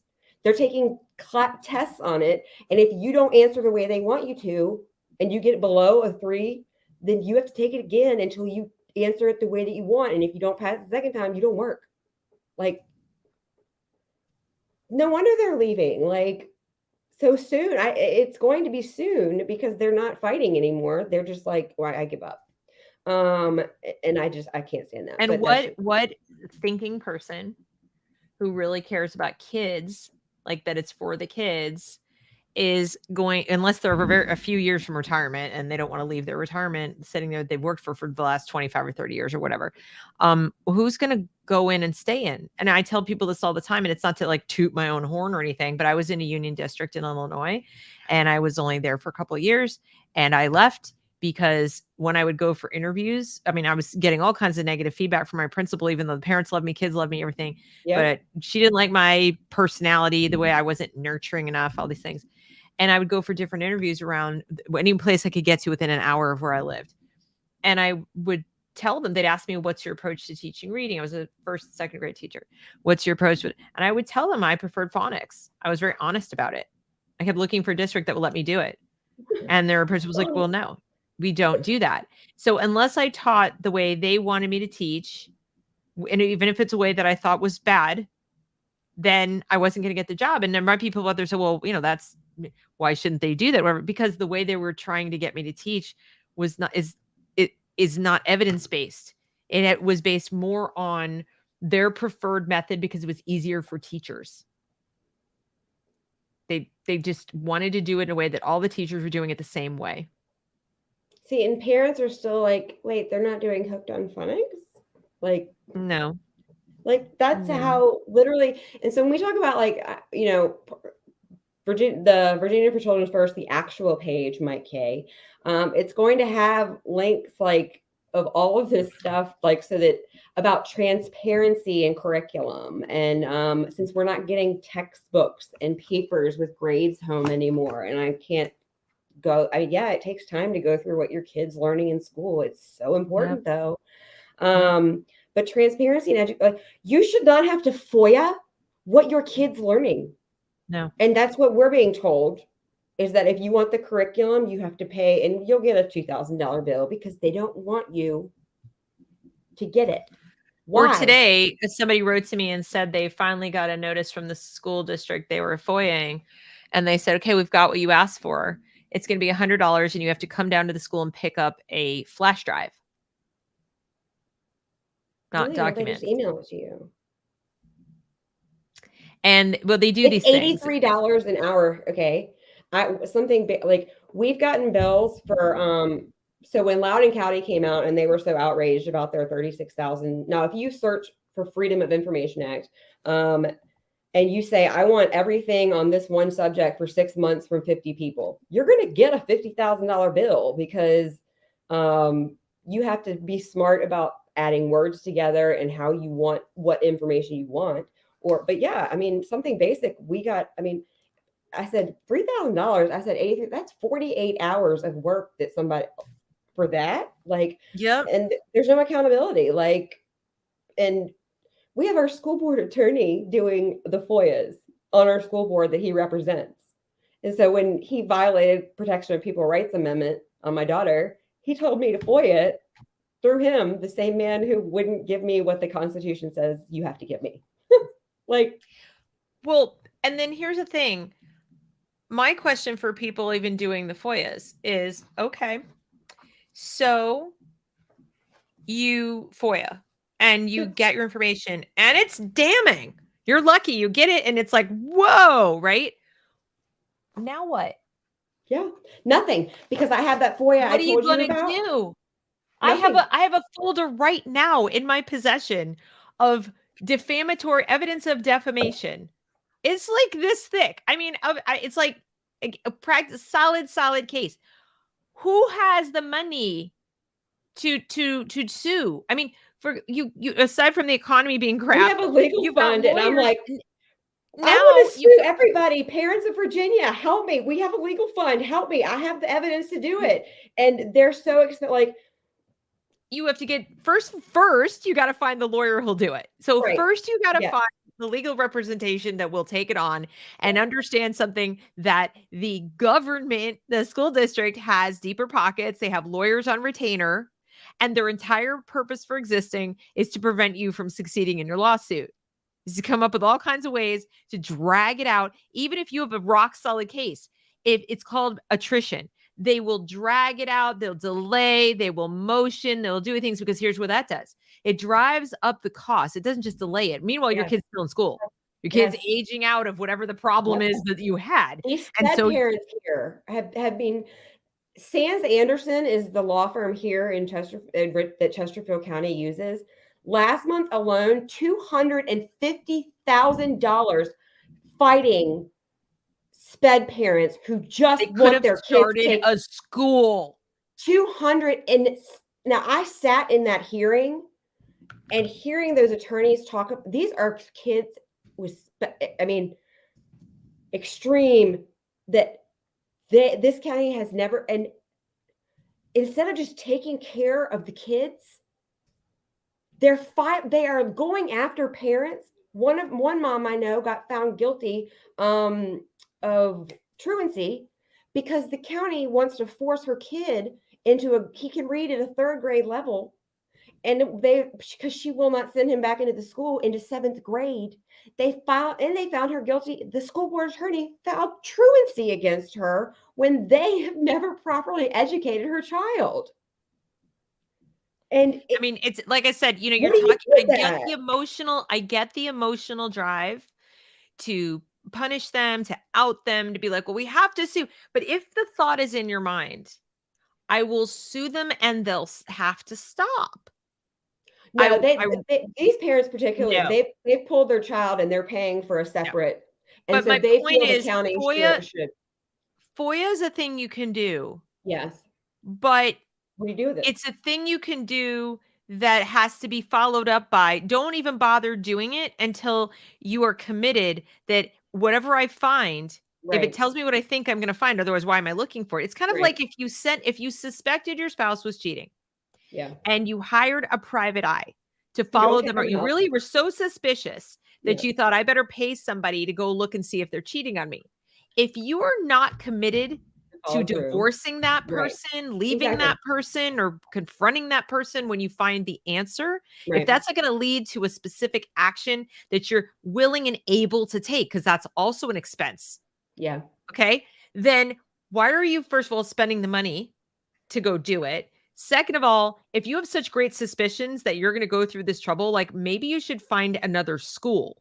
Okay. Yeah. And third, let's say best case scenario, you dig into your savings, or you find a nonprofit will fund you, and you sue them to the wall and you win. And they go, okay, here's your damages, or here's your thing.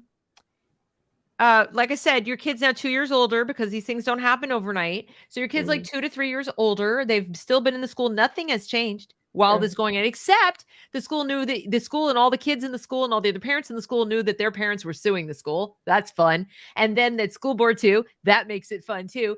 And you're stressed out. So your ability to pay attention to your child is fragmented. And do you really believe that they're going to lose you, they're going to pay you, they're going to lose, they're going to pay? And do you think they're going to turn around and do a damn thing different, or they're going to make the next parent go through the exact same hell? Yeah. I'm here to tell you, they are going to make the next parent go through the same exact hell. These don't set, people go, legal precedent. You guys have been watching too much TV, and you think everything is the Supreme Court. Yeah. Legal precedent matters when you're way up. You're like, you're way up in the Supreme Court, civil rights cases, you're federal court, things like that. I grew up on Law and Order. I get it. A civil lawsuit doesn't, somebody might cite it in another civil lawsuit, but unless it's the exact same issues and there's no difference, good luck with that. Yeah. You're barking up there. I've known people who've won IDEA cases, not many, almost all of them lose, but I've known a couple who've won only to be followed by a dozen who lost. Yeah. On virtually the same issue. They had different lawyers, different issues. Nothing changes. So I really am just saying, I'm not trying to be doom and gloom. I'm just saying, like, people go, FOIA. And it's like, okay, well, if that makes you feel happy to know for certain they're screwing your kid, but now what are you going to do? Yes, the house is on fire. You found it. You got a fire official to come and tell you, yep, that's fire. It's like, Listen, at one point I was like, I will beg, borrow, and steal. And I tried to find an attorney to pay for. I will pay an attorney. I will find the money no matter what, because I have the evidence I mean, James Lane, who works under Cardona. I mean, I could take the whole state of Virginia out and with the information that I have, and I can't get the parents to donate $5 each. I can't, but much less that is that I couldn't find an attorney. Much less one that is willing to take on, like I said, I grew up on Law and Order. Like I'm the Aaron Brockovich. I've got your evidence right here. I have formed your case for you. Like, I wish I had gone to law school so that I could fight it in big court. I would do it myself. Yeah, but it's hard to quantify these kind of damages. The kids are not losing money. This isn't a business. We have given them resolution. I don't want any money. Like, none of us do. But that's what the lawyer does. The lawyer does. Yes. So somebody's talking about a class action lawsuit. And it's like, well, class action means you're going to get a payout from which you pay the lawyer. That's how class action works. Well, what's the payout? What's the damages? The reason you have class action lawsuits is you can quantify in some respect. You can say they were bilked out of this much money. They suffered this loss of work. They had their business went under. They whatever. Something you can quantify in some way. They had the exact same kind of injury from, McDonald's coffee, and they all got burned, and here's payment for their burns. We collected and give them a couple of shekels. Whatever. You were overcharged by Verizon. Here's 25 cents. Yeah. But we're talking about children's brains. We're talking about their lack of academic achievement. We're talking about services not rendered to SPED kids. Yeah. How do you quantify service? First of all, prove that the services weren't rendered like conclusively, and then have a class action. You're going to have every kid has a different IEP. So all the kids in this school didn't get it. I mean, it's just, or all the kids were made to believe that they were oppressors. Like, how do you quantify damage there? Most of the psychological field is on board. They don't consider it damage. They actually consider it damage that we're trying to stop them from learning these things. So in addition to being ideologically captured, you cannot quantify damages. Lawyers want to pay out. Unless you're fabulously wealthy and you're just like, I'll write you a blank check, go sue. And in which case, why are you not paying to homeschool? It's cheaper to homeschool. $15,000 is what it costs to just set someone up on a retainer to investigate a lawsuit. Yeah. In most places. And that's just not the urban area. That's like, where you are. Okay. That crazy drug assignment that I had, I sent it out to a couple civil rights education attorneys in town, just, feelers to see. One guy, not only did he write me back, he wrote me after he contacted the county attorney and the school board attorney about the assignment. And this was through text. And then when I said, you did what? You didn't work for me. You had no right. And so that's a fight for a different day. And then I said, how do I have an actual conversation with you? He said $400 after he. What? No. It's you need personal injury lawyers first. And like I said, they're looking for money. They're looking for payout. What's the injury? Quantify the injury. You've got these politically connected people telling you they're angels on earth. They're saving your children from these horrible, horrible things. And you're there going, this is wrong. Or when on a civil rights case, if you can actually prove compelled speech, if you can prove they were treated unfairly by virtue of their race, if you can prove that's like for shit sure what happened, you still have to find a civil rights attorney. Now, I don't know, I could be wrong, but most civil rights attorneys right now are not exactly right of center. No, you have something called the ACLU. I said, I don't know why I said everything other than American white. I mean, whose civil liberties are you like? Only trans. Right. All they care about.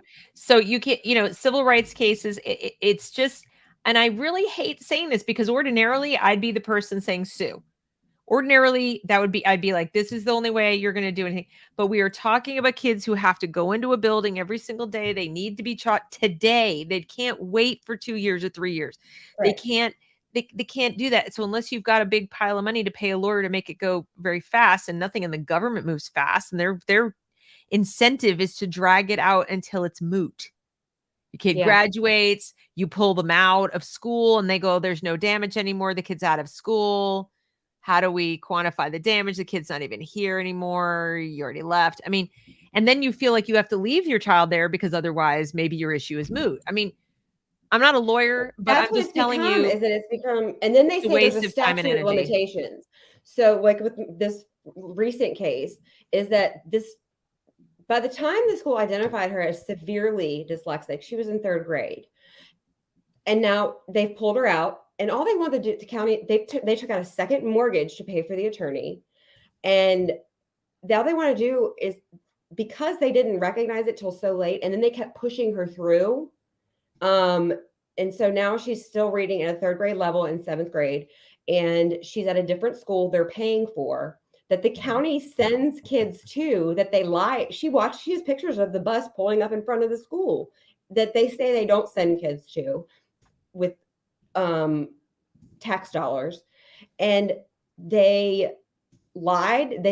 All of her witnesses, they would not allow in. They lied on the stand. She had the evidence right in front. I mean, it's so blatant. Like, we have they're lying about IEPs. They're saying they don't have aides. Like, every day they lie about it. And here's the other really egregious thing. Okay. They're talking at the union shindig about how they're going to get all these new hires to do equity, whatever. And then they'll turn around and say, we don't have the aides we need for special ed. They don't. They're not paying. The Department of Education is not tripping over itself to pay really highly talented people to go to school to learn how to be special ed teachers. They want to increase the number of Black teachers. They want to increase the number of trans teachers. But they want all this money for IDEA. But then they turn around and they say they can't. It's not our fault. You can't sue us. We don't have the people. It's like, it's called an entitlement for a reason. If you're going to say that you didn't spend the money to hire the teachers, or you can't find the teachers, putting them through schools to get these qualifications, you're too busy finding culturally responsive teachers to come in and be permanent subs, not trained in. Chesterfield County spent $3 million, they won't tell us the breakdown, but under teacher assisting, it had permanent sub, and it's somewhere between $3 and $17 million on permanent subs. For permanent subs to teach children, like high quality is what they call them. I was like, that's a teacher to me. Like a sub is like, come in when your kid is sick. Like, right. But they can't, the problem is they get you distracted. They're like, we need all this anti-racism stuff. And meanwhile, the special ed kids are going, hey, remember us? All that money was supposed to be for IDEA. Yeah. That stuff was supposed to be for Title I, Title IX, all those things. And IDEA, federal money is not to do this ideological stuff where it's like, we prefer this kind of curriculum, so go hire these kind of teachers. We prefer these kinds of views, white fragility. So, hey, union, we're going to sit at the table and give you a seat at the table to train your people this way. It's also because parents sit there and they're like, well, if I start telling them that this is wrong, then they're going to, who cares? Is what I like. And this is where I get really passionate, is that I'm like, that's your kid. You either birthed or adopted or whatever. Yep. And you are going to have to answer to that child or look at that child and go, what happened? Well, I'm here and I'm telling everybody watching that you happened, because if you don't stand between your child and the train coming at them, then I don't know why you became a parent. Because I've lost almost everybody in my life that loved me for 40 years because I stood up for my children. Yep. And guess what? My daughters are safe upstairs. My little one will never touch this county because she will go to kindergarten next year. And what this county has done to mine, I will commit everything I can for the next however many years, 7 years that she's in this house, to fixing what I allowed because I didn't see it.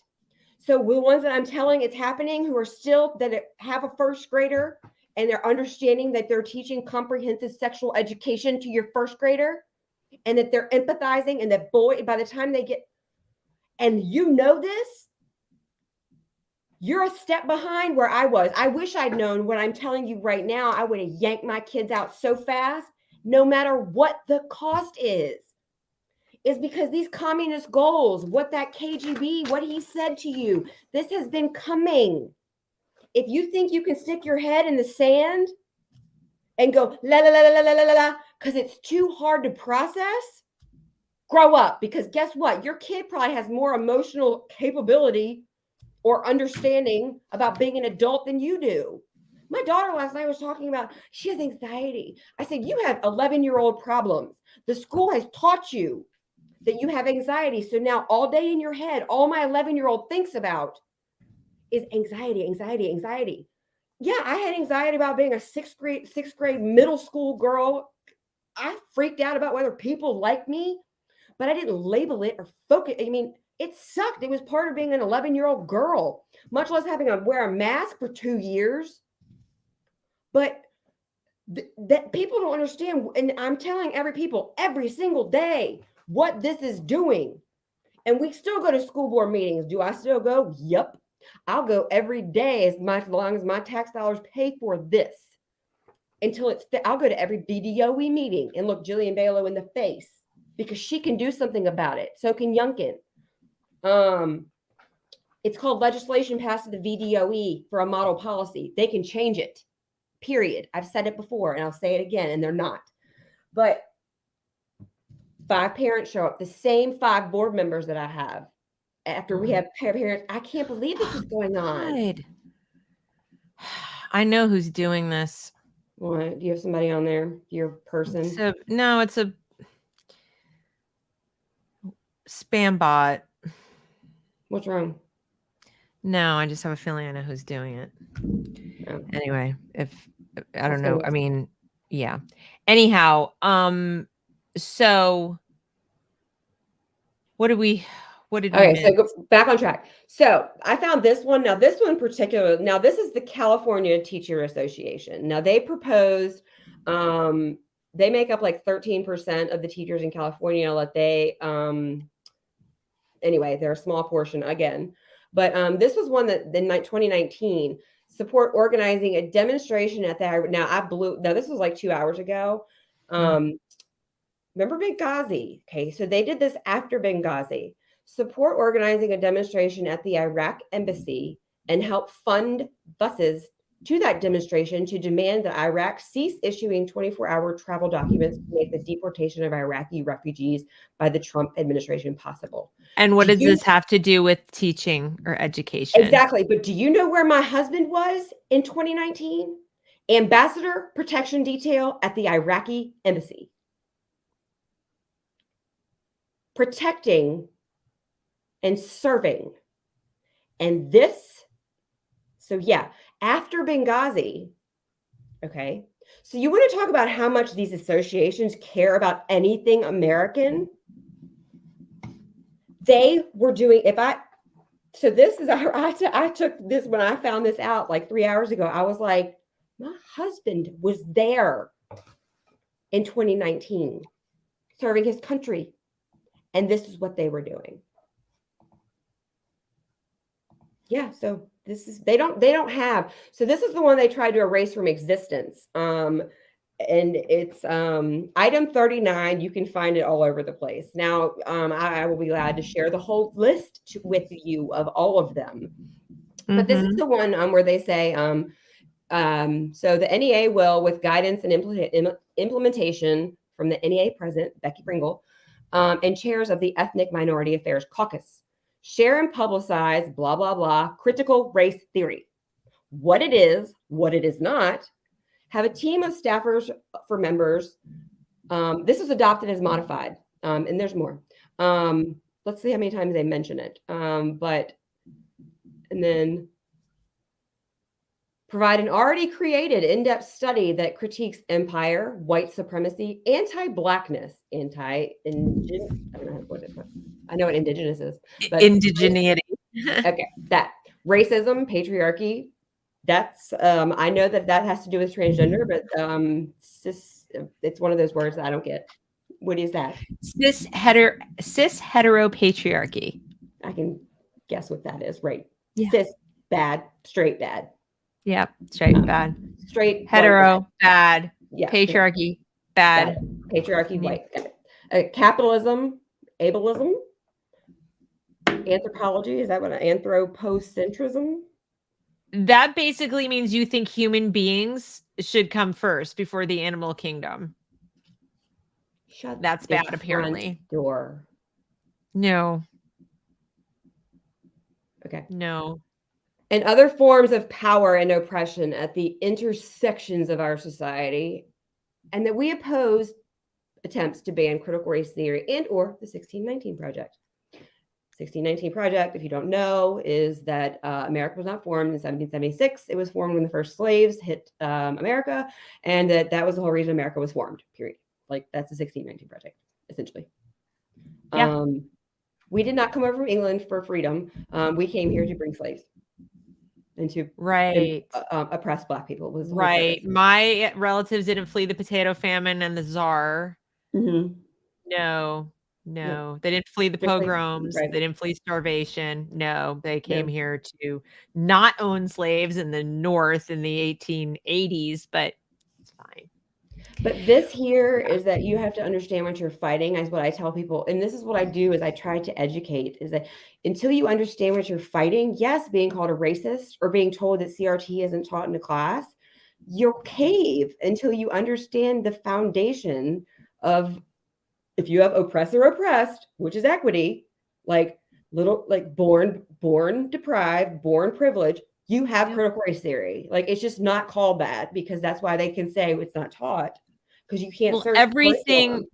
Is always a false dichotomy, and all interaction is a power struggle. That's pretty much all you need to know. That's critical theory, period. Correct. And social justice argues that you have to redistribute power equitably so that like everybody has an equal amount of it. But if your claim is that white people automatically have more power and privilege than anybody else, you are saying born with it. Thank you. But you are racial saying contract you're born with that you don't know you're born with.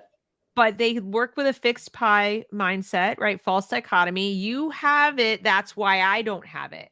It's not you have it and I want to also have it. It's you have it.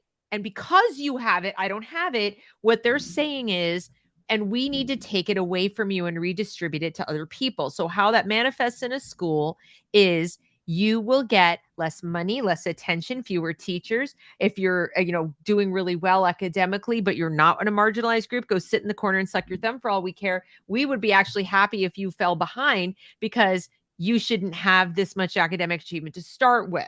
You have too much. So it's basically a way of justifying discrimination based on race or based on class or based on sex or based on, sexuality, and with the sort of veneer of virtue. But that's all it is. They just took what Yuri Bezmenov would be talking about with class, and they realized a class war wasn't going to work in America because we had a middle class. Other places in the world had sort of like a serf class or a lower or labor class, and they had aristocracy. We didn't really have that. We had a thriving middle class. So how do you take over a place with a thriving middle class? You've got to find other ways to define them and divide them. So use race. James Lindsay's book, Race Marxism, talks about all this. You divide people by race and, of course, by all the other factors, because race doesn't work that well when you have only 13-14% of the population is Black. And even though there's a large brown population, when you have immigrants coming to America specifically for the freedom and fleeing from countries that have socialism, you're not going to really use that as well. So that's why they use their sort of ethnic land was stolen. Now it becomes an issue of you stole our land, La Raza, all that. But when they wanted to help take Hawaii back. I didn't put that in here, but part of the NEA's goals is to help Hawaiians reclaim their land. Right. This explains everything right here. They are doing what they are saying they're fighting for, and so on. It is absolutely, it is projection. Mm-hmm. James Lindsay calls it the iron law of woke projection. Okay. That basically means when they tell you, when they tell you you're doing this, they're doing it. Yeah. When they say, Right. When they say they want to do something that sounds good to your ear, they want to do the opposite of it. They want to do that. We want justice. No, they don't. We want fairness. No, they don't. Justice to them means just us. Right. The ones talking. Right. Just us, not you. Just us. Because who would be against justice? And if you say that you are against this, so you're saying that you're for injustice. No. Justice implies there is injustice, but in the United States of America, the way we establish that injustice exists is with due process. Correct. In the absence of due process, that is your opinion. That's like your two siblings, the two kids going to mom and saying like, it's not fair. And he did this and I did that. And now, you can go back to the Bible and read Solomon. And so, like you can read the story of Solomon and you can find out like, how did he figure out what was justice when there's one baby and two mothers? Threatened to cut it in half. Well, you probably done the same thing with your kids. There's only one cookie and it's not fair, but like throw Barbie away. Neither of you get it. Exactly. I'll throw it away or I'll eat the cookie myself. Suddenly it's a whole different story. Yeah. Well, they don't want the real kind of justice. They just want it for themselves. Correct. Just like those kids, just like the mom with the stolen baby, all of that. And nobody is calling them on it and saying, all right, so you're comfortable with just 50-50 then? And the answer is obviously going to be no. Well, I told you that Chesterfield County by 2025, they want, because we're 50-50 white, non-white. We have 18% Black teachers. In 3 years, they want it to be 50-50. Yep. Tell me that doesn't represent the population at all. But the thing is that, yes, they specifically say Black teachers. Now, when I say white, non-white, I'm not talking black and white. Yep. So they don't talk about any other color or race, or I hate using the word race because we're human race, but they don't talk about bringing in more Latino or Latina teachers or Asian teachers or it's all Black. But the thing is, it's the whole thing about you can't do that in 3 years legally, without violating about a billion things, or compromising the quality of education if you're hiring teachers strictly for their skin color. Exactly. Like if you want to increase teachers by 32% in 3 years, let me tell you what quality teachers they're going to actually get. Because you know how hard it is to get teachers in the first place? They're going to have to beg, borrow, steal, pay them to go to school and not care about one thing. If they teach anti-racism, culturally responsive teacher, it's critical race theory. If they teach children from cradle to grave, you're doomed, or that you're born with a white racial contract that you don't even know you have. And if you don't open the door for somebody, that is a microaggression and you have given them racial trauma. Guess what?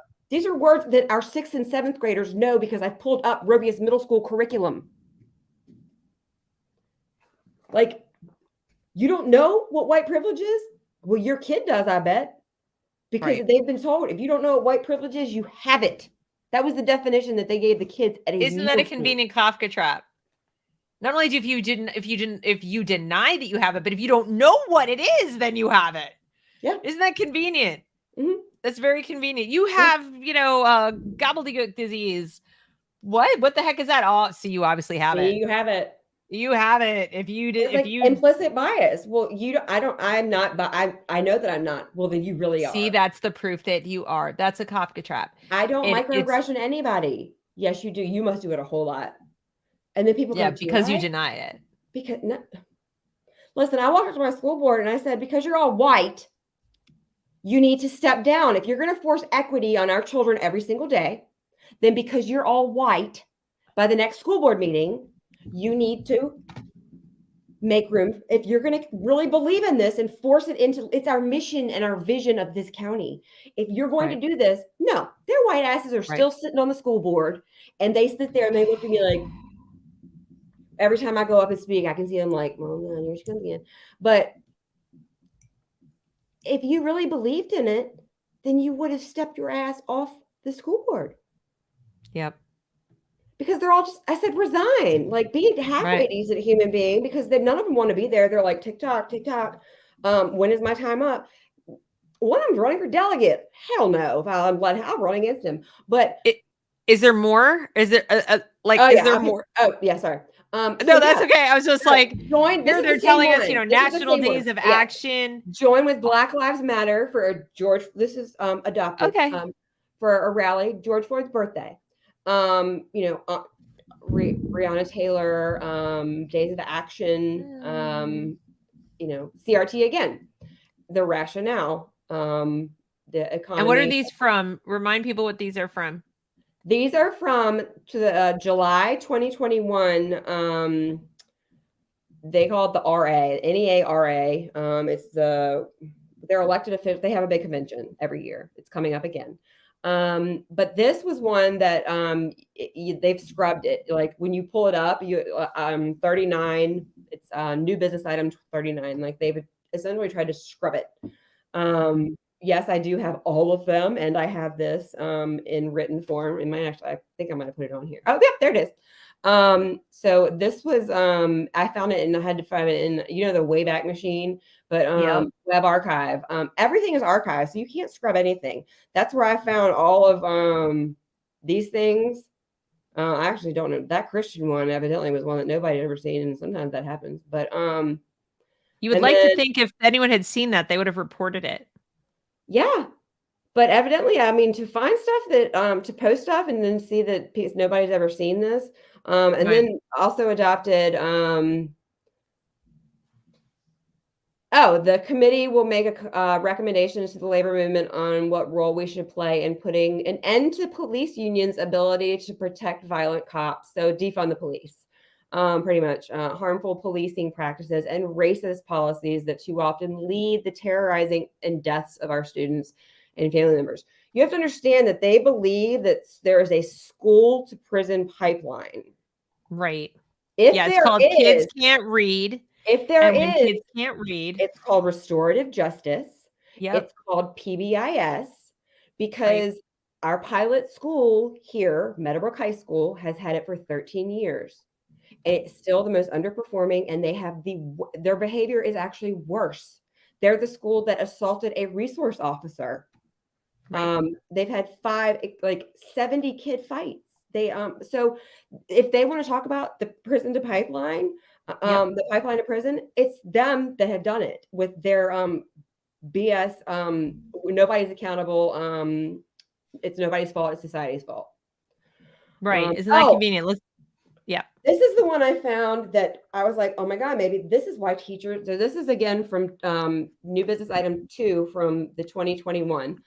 The NEA will research the organizations attacking educators doing anti-racist work or use the research already done and put together a list of resources and recommendations for state affiliates, locals, and individual educators to utilize when they're attacked.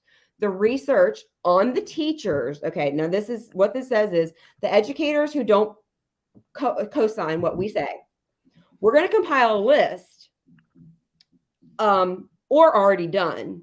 And then it says, and it's adopted as amended, if you see right there. The research resources and recommendations will be shared with the members through NEA's social media, an article in the NEA Today, and a webinar.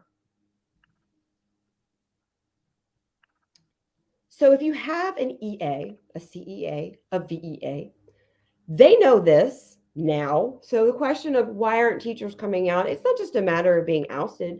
The NEA now has a policy that if your teachers speak out against it, they're doxing you and they're going to make it public. Right. And they're also talking about people like us. Mm-hmm. So they're also talking about all the organizations. Parents Defending Ed, Moms for Liberty. They have doxed people in these groups. If there are local chapters of Moms for Liberty, Parents Defending Ed, FAIR, whatever, they find out who are in them. They try to infiltrate their Facebook groups. They try to infiltrate their chat groups. You saw what happened on Twitter with that Mike with the Looney Tune. Yeah. But see, the CEA, they have the teachers, and then they have a community chapter, which is the thing is that so they have the crazy parents, and they have the teachers. So when you talk about the CEA, it's not just teachers. is that they have the squad of parents that believe this stuff too. And that's who the wonderful gentleman that was on Twitter. He's not a teacher. He's just part of and yes, there was a squad of teachers when I held up that drug assignment. And one of them, a teacher in this county, did find that completely appropriate, asking what drugs are in my house.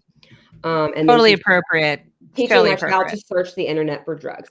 So I wanted to do a perfect example of gaslighting. Okay. So here they said, this is what they're going to do. And then this was in the next month. So this would have been, no, I'm sorry. This was prior so this would have been. But didn't they say in the statement just before that they already had things in place?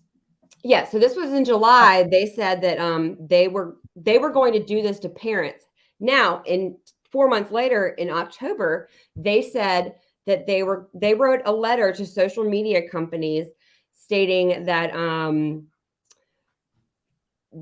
that we were attacking essentially, and we were stopping this safe place for every single student, educator, staff member to thrive and learn, and that the culture of fear and violence with educators, that this was being done to them. So they talked, here it says they doxed a teacher in Vermont after they just got done stating that this is what they were going to do. And it's up here, it says, violent group of radicalized adults who falsely believe that graduate level courses about racism are being taught in K through 12 schools. This is 4 months later after they had the July. Falsely believe. Right. But see here, look at how they frame this. Falsely believe that graduate level courses are being taught. That's not what anyone believes. That's a straw argument. They have reframed it to sound utterly ridiculous. Nobody said that. Like, nobody said that they were teaching graduate level CRT to K-12 students. We said they were teaching using a critical theory lens. They were teaching in critical race theory. They were using the principles of critical race theory, the tenets of critical race theory. They were basically using the praxis that comes out of the theory. So if I believe a theory, if I hear a theory that's critical race theory, the world is this, the world is that, and I believe it, and I go, oh, yes. Well, I then go into the classroom and everything I teach through that lens. The lens, it's like if I'm an individualist and I believe in individual liberty, and I believe America is, a great place, comparatively speaking, even if it's not perfect, and I go into the classroom, I'm teaching through that lens. If I believe in skepticism, if I believe in empiricism, I'm teaching through that lens. Okay. Now, way back, teachers were told explicitly, legally, you may live as a Christian or Jew or Muslim or whatever. So your worldview may be deeply colored by that, but you must, to respect the freedom of speech of your students and the freedom of religion of your students, you have to leave that lens, those little glasses, take them off and leave them at the door and go in and put these new glasses on called I'm the neutral American teacher, teaching through the American lens or whatever that is. Okay. Well, this would be like, since critical race theory is not even quite a theory, really, it's a belief system. It's an opinion. It is a lot closer to religion or cult-like thought as faith-based than it is to empirical data-driven beliefs. Okay. And so when you go into a classroom and you utilize that worldview to color every word out of your mouth, you are basically preaching. You're not teaching. But then right down here, but the fact that our students are watching this behavior.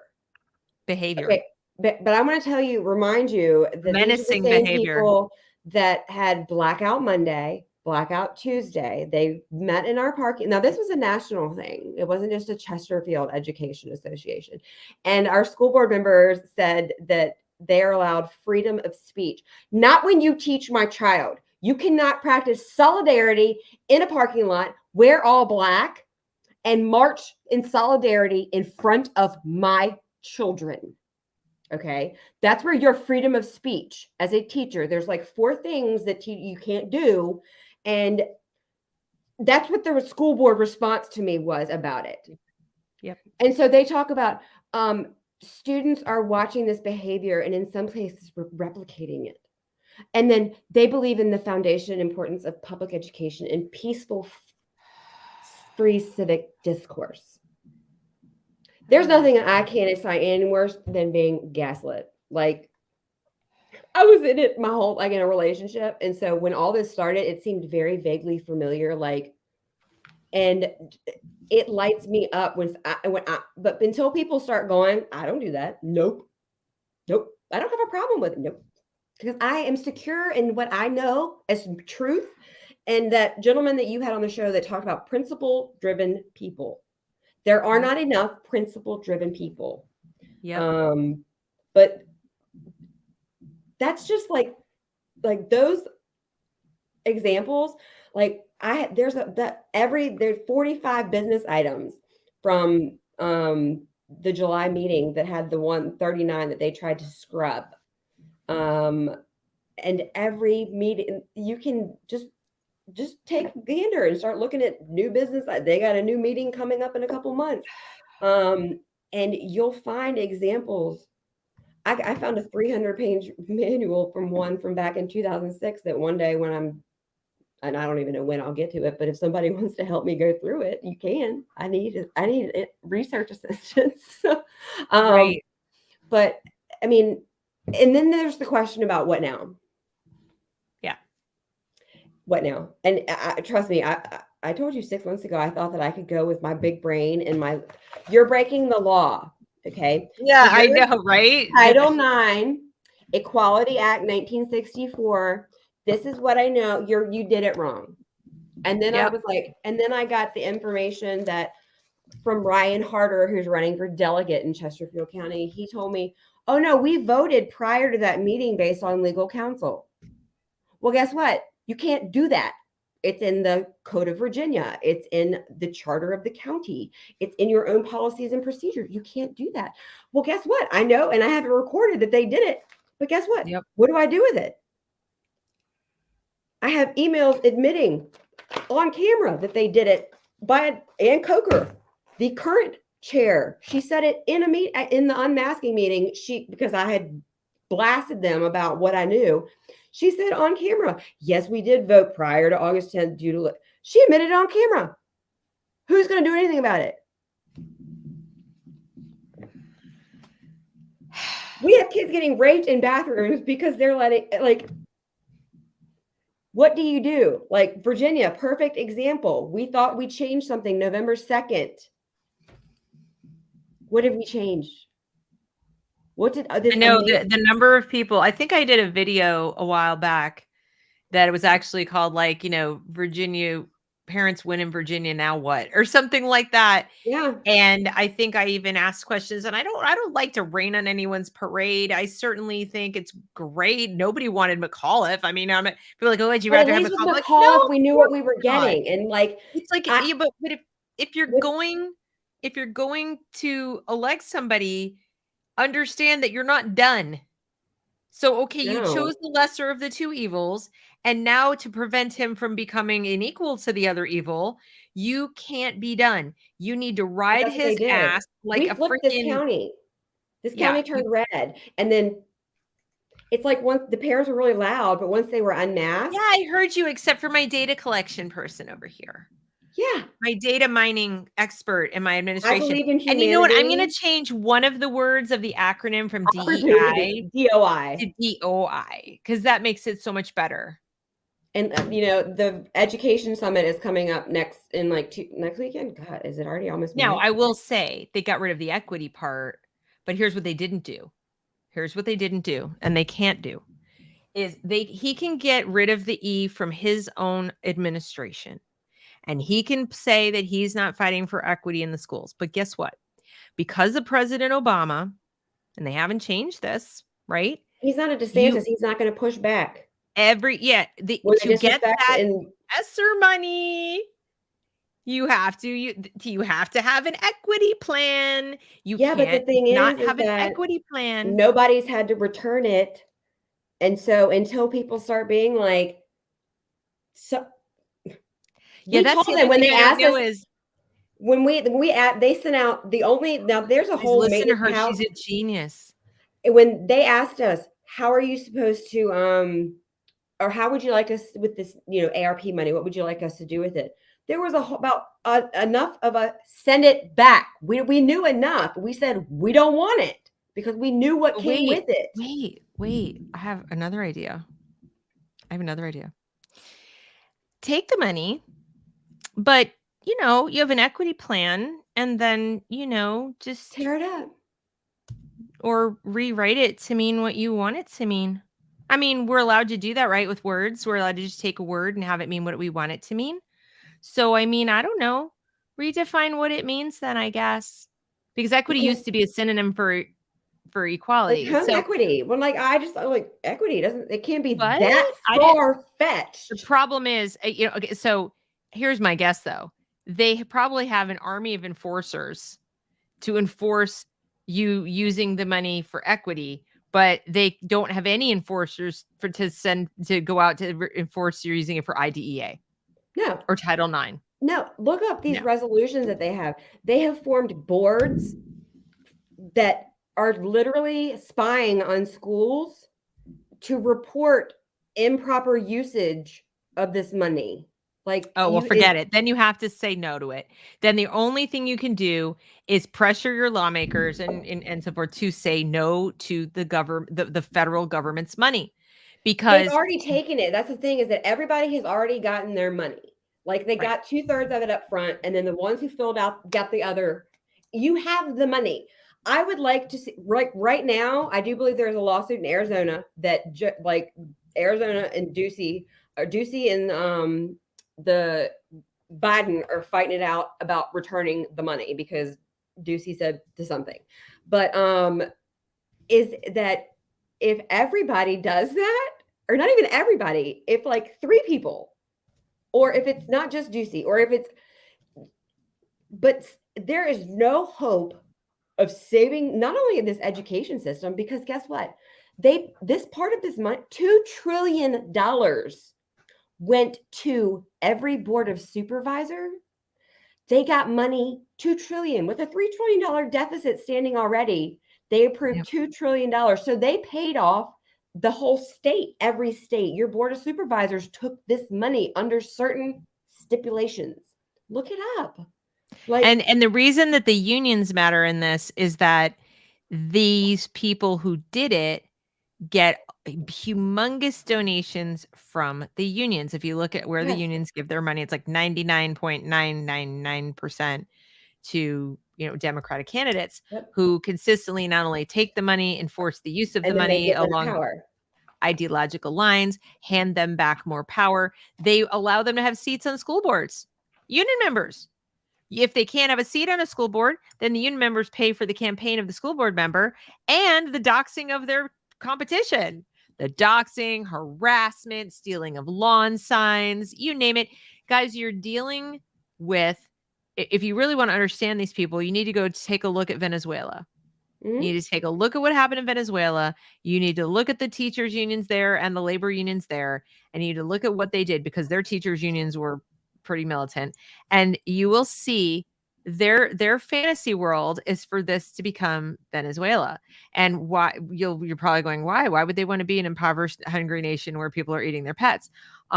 Probably going for, well, no, they were one of the wealthiest countries in, in the Southern Hemisphere. And they went to that, and within 10 years, who knows why they don't think it's going to go to that. They believe their own PR. They've been caught up in a cult. The people cheering and screaming for Hitler didn't think, this can't possibly end well.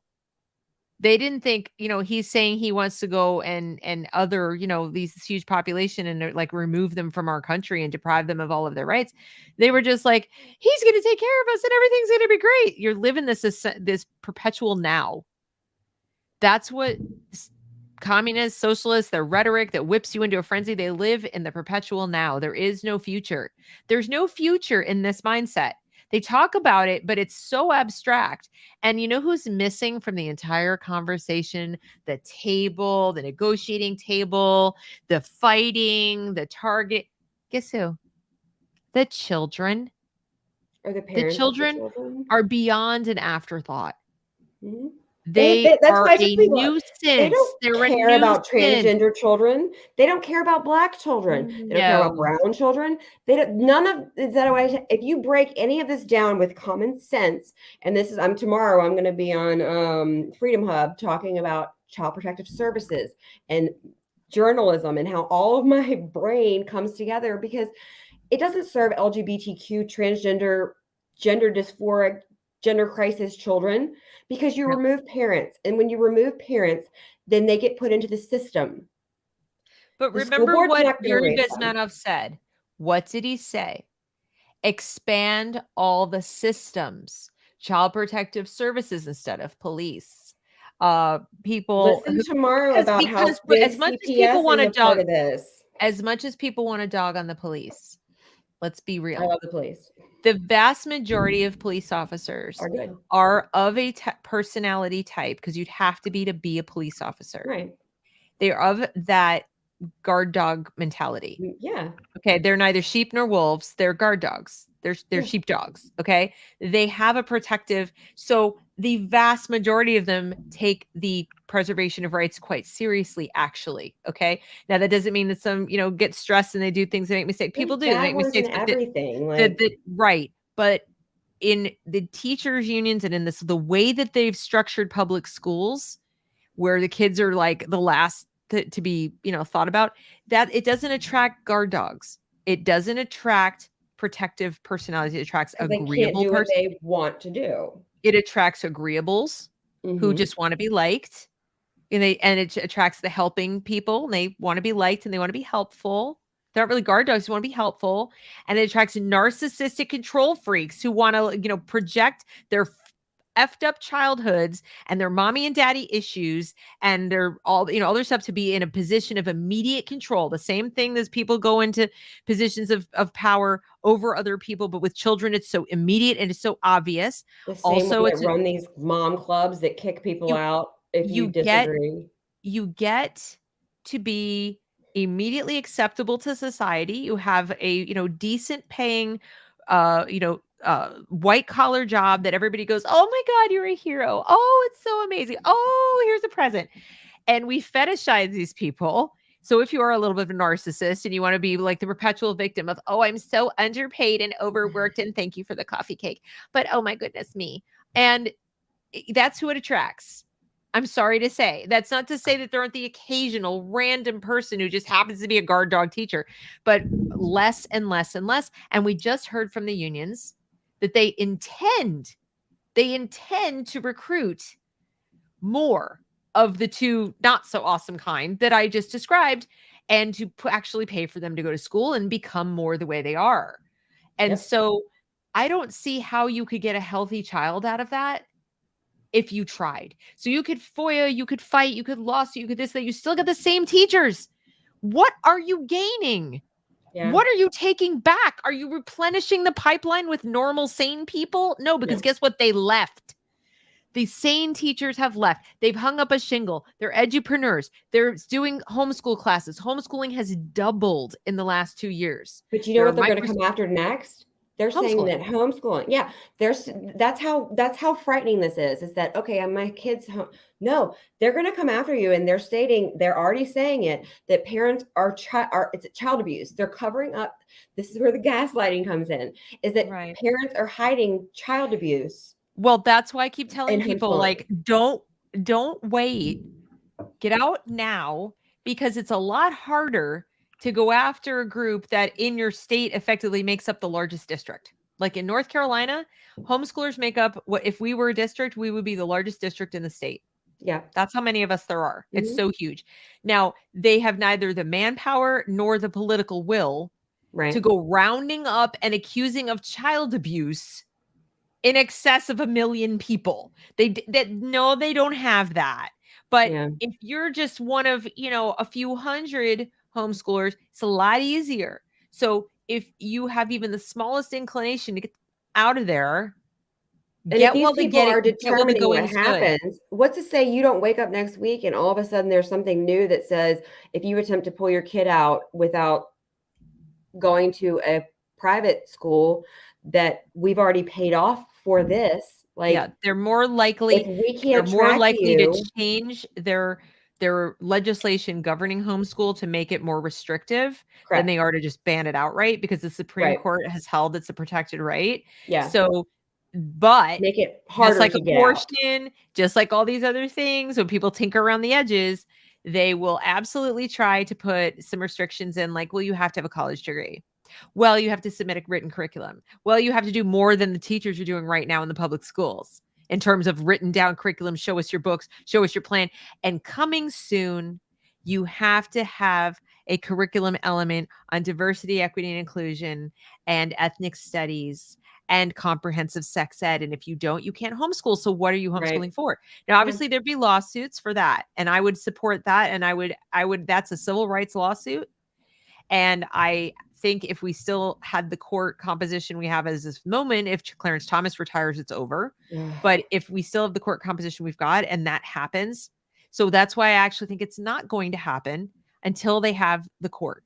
Once they control the court, it's done. It's done. They have the government, they have the education. We need critical mass, guys.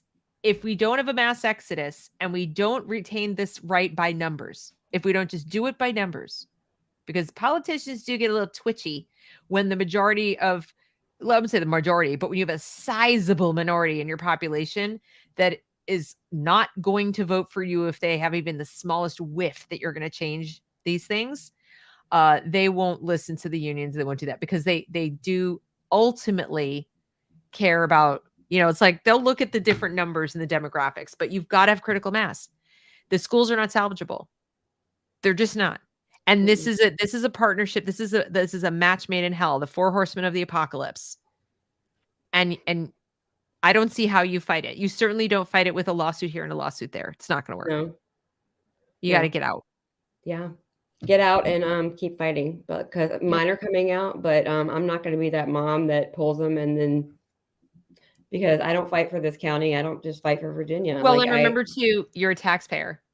Yeah. So continuing to fight. But people actually believe that they can't speak at school board meetings because I say, your tax dollars. Plenty of people have heard me. They don't know that we have to have public schools because we have to have an educated populace to vote and to blah, blah, blah, blah, blah, blah, blah, blah. Impression. I don't know How why. dare you come to the school board meeting? You don't have a child in this school. I should pay for it because I'm going to benefit from it, but I don't immediately use it. So, well, guess what? I haven't used either in a really long ass time. I'm not sure. I haven't used the police department. I haven't leveraged the police department. Right. Okay? They haven't had to interact with me at all. Yeah. So I don't know why I should be paying for that. I mean, come on, this is ridiculous. They want to have it both ways. No, you're a taxpayer. You pay for the schools. It's the biggest item, biggest single line item on your property taxes. And you probably have some gas tax and some sales taxes, other thing, road tax. Who knows what else taxes going towards allegedly going towards education, plus all the federal dollars, which are also your taxes. And they're not just your taxes; they're your grandchildren's taxes. Yeah, because it's printed money at this point. We're talking trillions that we don't have. Yeah. Oh god. So the unions are fighting over getting their hands in their arms up to their elbows in a cookie jar filled with printed money. Last week we thought their hands were in the cookie jar, and then we figured out that they were the Cookie Monster. Like this is essentially like them. It's worse.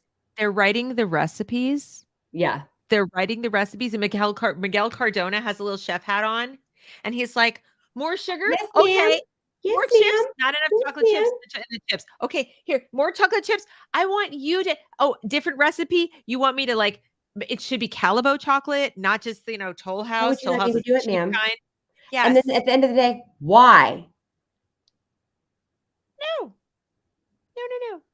But what I'm saying, like they're writing the recipe, and then when the cookies are done, they get to pick the best ones. They're making brownies too. They get all the edge pieces. The unions get all the edge pieces of brownies. This is my favorite. So they get that. They get the nice cold milk till there's none, and you have to eat the cookies in the. So, yeah, it's not hands in the cookie jar anymore. Forget about it. You're getting crumbs. Yeah. You're getting crumbs. Your student, your actual child. It's like, please, sir, may I have some more? Yeah. They're all I mean, when people say follow the money, like I've heard it forever, and I was trying to follow the law or follow the moral, like what's follow humanity, and going down this, like we talked about, like, I mean, we could, like, it's. What's our next one going to be? And what's the next pile of stuff? What's your next stack of stuff? I want to break that letter that I showed you that every governor got about, here's your money, but I have no clue if it violated about 8 civil rights acts. You want to break that down?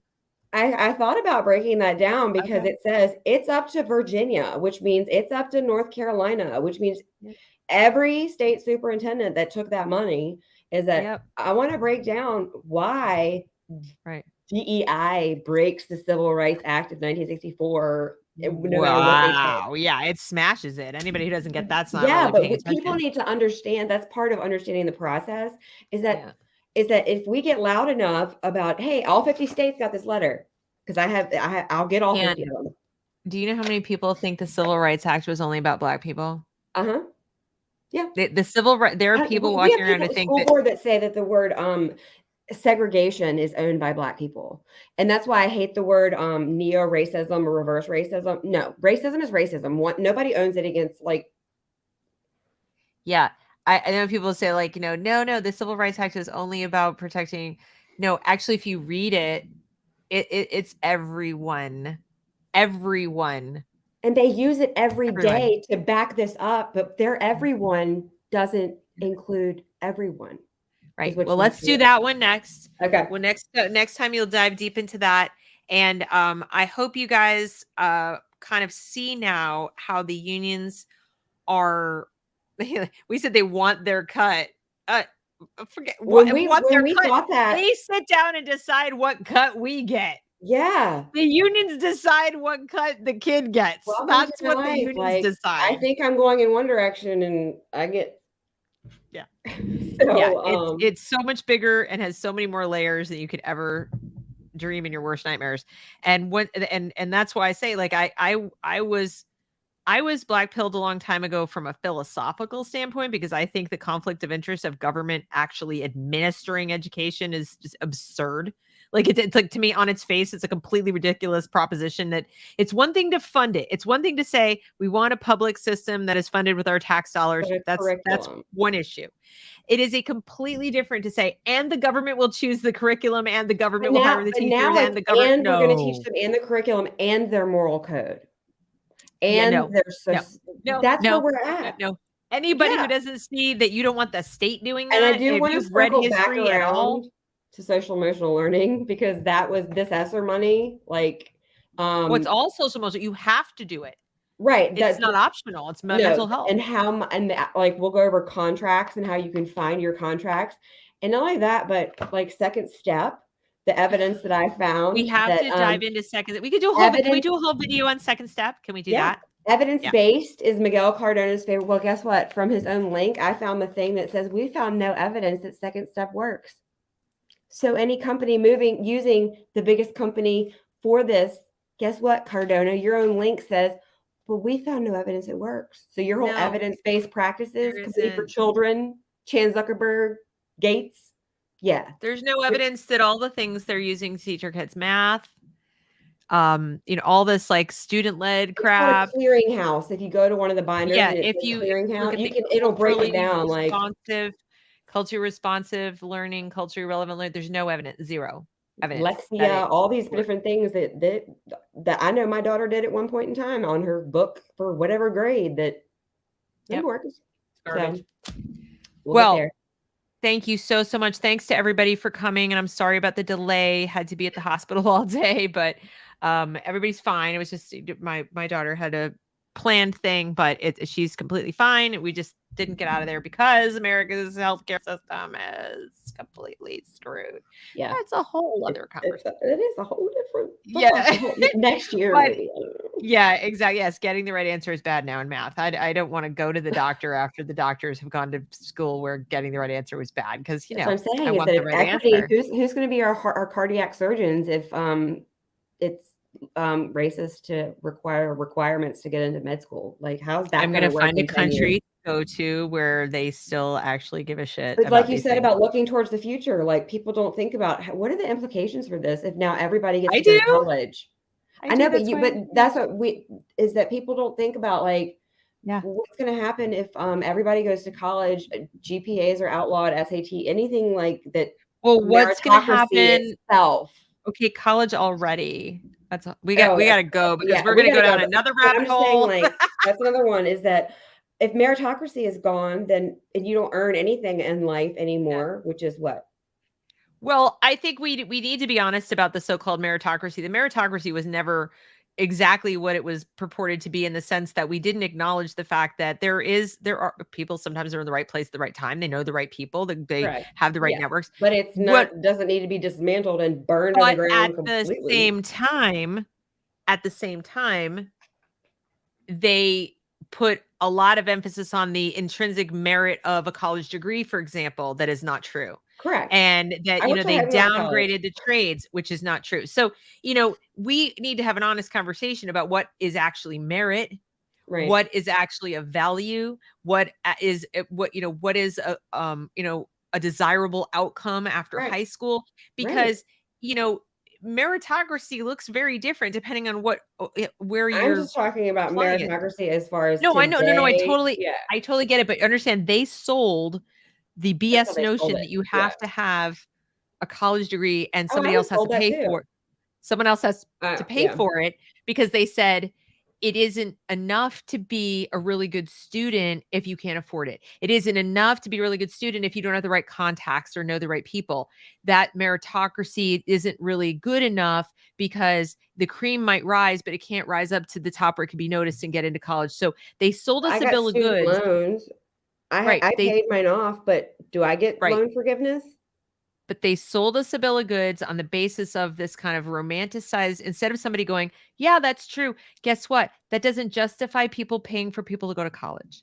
No. So in other words, we in America have a nasty habit of apologizing for reality. Right. It's like poor people have less than rich people. And we're like, oh my God, that's terrible. Instead of saying, yeah, that's exactly the definition of poor people versus rich people. Now, if you want to have a conversation about why that is, like why poor people still exist in a wealthy nation, we can have a conversation about that. The conversation doesn't start with these two things exist, fix it. And too often in this country, we look at something that doesn't seem desirable and we decide it's bad, as opposed to it just is. It just is the natural outcome of life's different choices. Into the other side. Exactly. And we go full bore to a solution. We don't think about unintended negative consequences. And so when somebody is kind of like, well, the meritocracy doesn't really work exactly, but instead of saying, because that's how life works. Life isn't fair. Life doesn't always, you can work your little heart out. You could work your heart out. You could be the most meritorious person, and the other guy is best friends with that guy's dad and he gets the job. And you know what? That sucks. But you're still a more virtuous person of good character and have a better chance to get that next job because you got your meritorious, whatever, or you live in a meritocracy, that if you went, well, that's not fair. He had a contact, give me stuff. And we go straight to, that's not fair. Let me give you stuff. Right. And we need to start telling people, that's life. It's the same thing about if you want me to tell you why people are still living in poverty, then I'm going to tell you something that you're going to call me racist for telling you. And that's a different conversation. And those who know what I'm talking about know what I'm talking about, is why we still have what we have. But the instant comeback is going to be, how dare that white woman say that to me? It's because it's the truth. There are lots of white people in poverty. Yes. But it's not here, but not according to Miguel Cardona and his ESSER money, because not one white child was affected by COVID or being locked in their house. There are two things that progressives refuse to acknowledge. They refuse to acknowledge human nature, that there is such a thing. They think it's racist to suggest that there's such a thing called human nature. And they refuse to acknowledge a little thing called effort. There are no negative character traits that you can associate with people who have negative outcomes. If you have a negative outcome, it's assumed that you're noble, you're peaceful, you're innocent, and you're virtuous. It's like the noble savage myth. The noble savage myth. And if you're wealthy, you're greedy, you're selfish, you came by it dishonestly, you're a thief, you're a racist, you're all these things, right? There's no acknowledgement that there's but effort. If you're Dr. Ben Carson, you only got there so that white people could benefit. Is how the whole, like, everybody who was Black that's a millionaire only got there so that white people could say the farmer who wishes his neighbor's cow was dead. And this is why, like I said, so when I say we need to talk more about the meritocracy, is like, yes, we need to bring it back because it's gone. But the way we got to bring it back is with honesty. It got killed because we were so afraid to sound mean. We don't want to sound mean. We're going to be agreeable in America. So instead of saying to people, yep, that's life. Some people win, some people lose, some people fall down, some people have a straight shot. I remember as a kid, it used to drive me absolutely crazy that I felt like, even in the same family, that my sister just, she would make mistake after mistake after mistake and do all kinds of things wrong. And she just came up roses every time for her. Like, things just went her way. Meanwhile, there's me. I've, broke my leg twice. I ended up in the hospital all kinds of different times. I missed all kinds of school. I got bullied. I was the fugly one. She was the pretty one. It's like, I felt all through my childhood, I'm like, what did I do wrong? You didn't go try to dismantle your sister. What? You didn't go try to, like, dismantle everything about your sister. Like, no, like, I would go to my dad. But the problem is that you're going to these kids that are being taught in school that life is, they're going to go, and after they're 18, and they're going to be like, oh, guess what? Criminals. Like, we're creating the actual school to prison pipeline because they're going to. I would go to my dad and I would be like, it's not fair. Every kid thinks it's not fair when somebody else has me. And be like, it's not fair. And he would say, one of the things he said I hated, he'd be like, would you rather be her? He'd say, would you rather be her? Because she got lousy grades and I got good grades. Yeah. And, certain other things were easy for me than so what he did was he put it in perspective. And he just said, what you're not doing that is causing you to be so upset by the things she has is you're not looking at what you do have.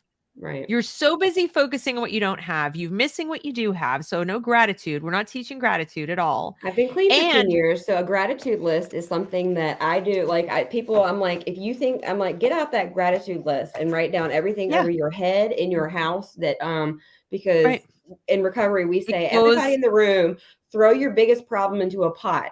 And by the time we're done, that's an old Jewish thing. That's an old Jewish thing. We stole it from you. But I guarantee you, by the time you leave the room, you're going to take your problem take your own problems back out. Yep. But you have to be put in touch with that, thought process. And on top of that, my dad would say something to me. He's like, so what's stopping you from getting it? He's like, what's stopping you from getting what she has or what you think she has? So if she's got more friends, okay. What's stopping you? Now, that didn't mean I changed my behavior to go get what she had. It made me realize that I was envious of things that I didn't really want. Yes. So sometimes we're made to believe that we want something just because someone else has it, and we don't. But when we stop and look at what's involved to get it, what's, what it actually is, not what we think it is, what it actually looks like, we're like, oh, so I got to actually talk to a lot of strangers and I got to put myself out there and I got to leave the house and not read as many books and I got to do the be friendly. But I was like, do my hair or pass. I'm going to go with no. So that's a good lesson, but we don't do that with our kids. Everyone should get along and you need to be inclusive and you need to be nice to everybody. And it's not good. We're all friends. We love each other equally, always. No child believes that. They're sitting in class going, you're an idiot, like completely an idiot. And now I don't respect you because you, adult, are lying to me. Or conversely, if they desperately want to believe you, if they're having that kind of cognitive distortion where they're like, this sounds too good to be true and I really want to believe it. I have an 11-year-old. They follow the teacher like a puppy. Like, I see it in my life. Like, so instead of just having like 6th grade girl problems, like they have the reinforcement. So my daughter comes home literally thinking something's wrong with her instead of just being like, because there's that adult reinforcement that it should be one way. And so when she doesn't fit in somewhere, she comes home and I'm like, why are you teaching my kid this? Like, and so instead of, me being the parent coaching her out of it, but her teacher knows better than her mom. So I'm staying up at night trying to tell her about, this is how it's really supposed to be. But the school's already at 11 undermining everything. Because their goal is not for your child to have mental health. The goal is not for your child to feel confident and better about this. It's quite the opposite. Remember those communist goal is to like break them down. So they have mental health problems. So they have to go into the system. So you'll have to be dependent on the system to keep your child alive. And you know what? Keeps going round and round and round. Just take your child, because then if you deny your child their lovely care for the mental illness they caused, now you're an abuser and we get to take your child, who we will immediately turn into a Marxist revolutionary. Truancy, and they will literally, they can literally abuse our kids every day. But if your kids miss a certain amount because you don't feel like they're safe in school, they'll come after you for truancy. And then CPS gets involved. So so the less you interact with the government, especially with your children as the hostage, and I'm going to use that word from now on intentionally, for hostages, the less you just engage, the less the government is in your life. Yeah. So that's just my 2 cents. All right. With inflation, I'm going to go build my Groomsday bunker, as I'm going to call it now. Yes. Groomsday. My Groomsday. Groomsday. It's not Doomsday anymore. It's Groomsday. It's Groomsday bunker, because that's how I feel and that's what I need to build it for, because they're going to come for us, our kids, at every angle. So I think we go take a hot bath and try to pretend that life is. I think I'm going to go watch Vikings and but I have my little shirt. I did wear my shirt. See, I just walk away from public schools. More hope, more humanity, more acceptance. You can buy this, by the way, at thereasonwelearn.com. Is that where you got that? Well, yeah, I made them. Okay. I thought I was setting up a Teespring thing, but it ended up being my actual URL. So I sell these, and it's on the back. It has a great quote, which you probably can't read, but I can read backward. That was not. Turn around. It says, look at yourself. I'll read it. The aim of authoritarian education is not to. It's something like this, not to instill, certain concepts or convictions or whatever. It's to prevent the person from forming any of their own. Yeah. It's Hannah Arendt. So the indoctrination is just to strip away their identity completely so that they can replace it with the one they want them to have, which will serve the state. Hitler said it. Marx said it. Everybody has had a Mao. All of them have had. It's and people can't handle it because they're like, no, this can't be real. No, this can't be real. And it's like, but it was once. Why do you think then was different than now? What do you think makes us special? Human beings are human beings. We're flawed. We have good and bad in us. It doesn't matter that we have smartphones and AI. Right. It's actually scarier. Hitler did it with paper propaganda dropped out of airplanes to people. Right. We have it pumped through algorithms into our computers. To distort reality. Did you see the show I did with Alaric Nodia the other day on linguistics, where he said that today it was amazing. 20 lifetimes of information coming at us. Yeah. 20 lifetimes. So my grandfather, born in 1896, so by the time he's an adult, all right, 1920s, whatever. The amount of data that our kids have to process, that we have to process every day, the information coming at us from every angle is that much more. But not only that, but and it's tailor-made to brainwash us. But what I'm going to talk about tomorrow about why I walked away from being a journalist is the algorithms and the distorted reality that how the mainstream media is essentially they're the ones, when it comes down to it, they're the ones who are the destruction of and every journalist who's done this is a part of it, because the distorted reality that humans live in because of the news. I think I think we're going to cover a lot more stuff in our little series. Defund Ed.gov, guys. It's not a radical concept. It's not extremist at all. It's more extremist, in my personal view, to not think about it, to not do it. A year and a half ago, things out of my mouth, I got called, when somebody calls me a QAnon, I'm like, are you kidding me? tinfoil hat wear, but it's less and less now. Like, but trust me, it does. But when you take the when you have the fact behind it, it's not a theory, it's just a plain conspiracy. And because you don't want to hear and it. Yes, you don't there want are people who really do just want power. There really are. And when you factor in that most of these people are my age or older, so they're mid 50s or older, in terms of the ones in charge. Okay. It is conceivable, you guys, that they're looking at, I got like 25, 30 years left tops on this planet, maybe if I'm lucky. And if some of them don't, like Randy doesn't have kids, I don't have skin in the game. I'm just going to live my best life and get the frick out. I mean, it's not that inconceivable. There are people on this planet who look at life like that. Lots of them. Yeah. Lots of them. It's hard for some of us to understand because we have children and we want to leave something for them. But there are people just like, what do I care? I'm just going to siphon out of it what I can. And if they're sociopaths, which is rampant these days, don't care. People are just a means to an end. Other humans are just a means to an end. They're not psychopaths. They're not looking to kill you, but you're just a means to an end. If you get in their way, then maybe they will. Who knows? Yeah. But anyway, all right.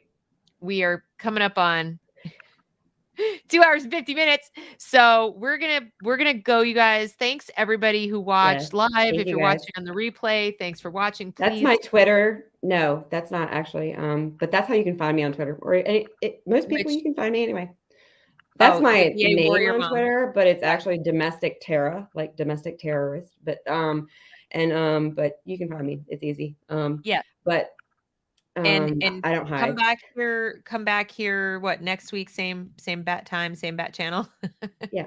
Okay. The bat and we'll be back with more of this deep dive into the Department of Education. I will share I'm gonna go dig my trench in the backyard for my groomsday. Go do that. Groomsday bunker. Okay. Take it easy, everybody. Have a great night. All right. Bye.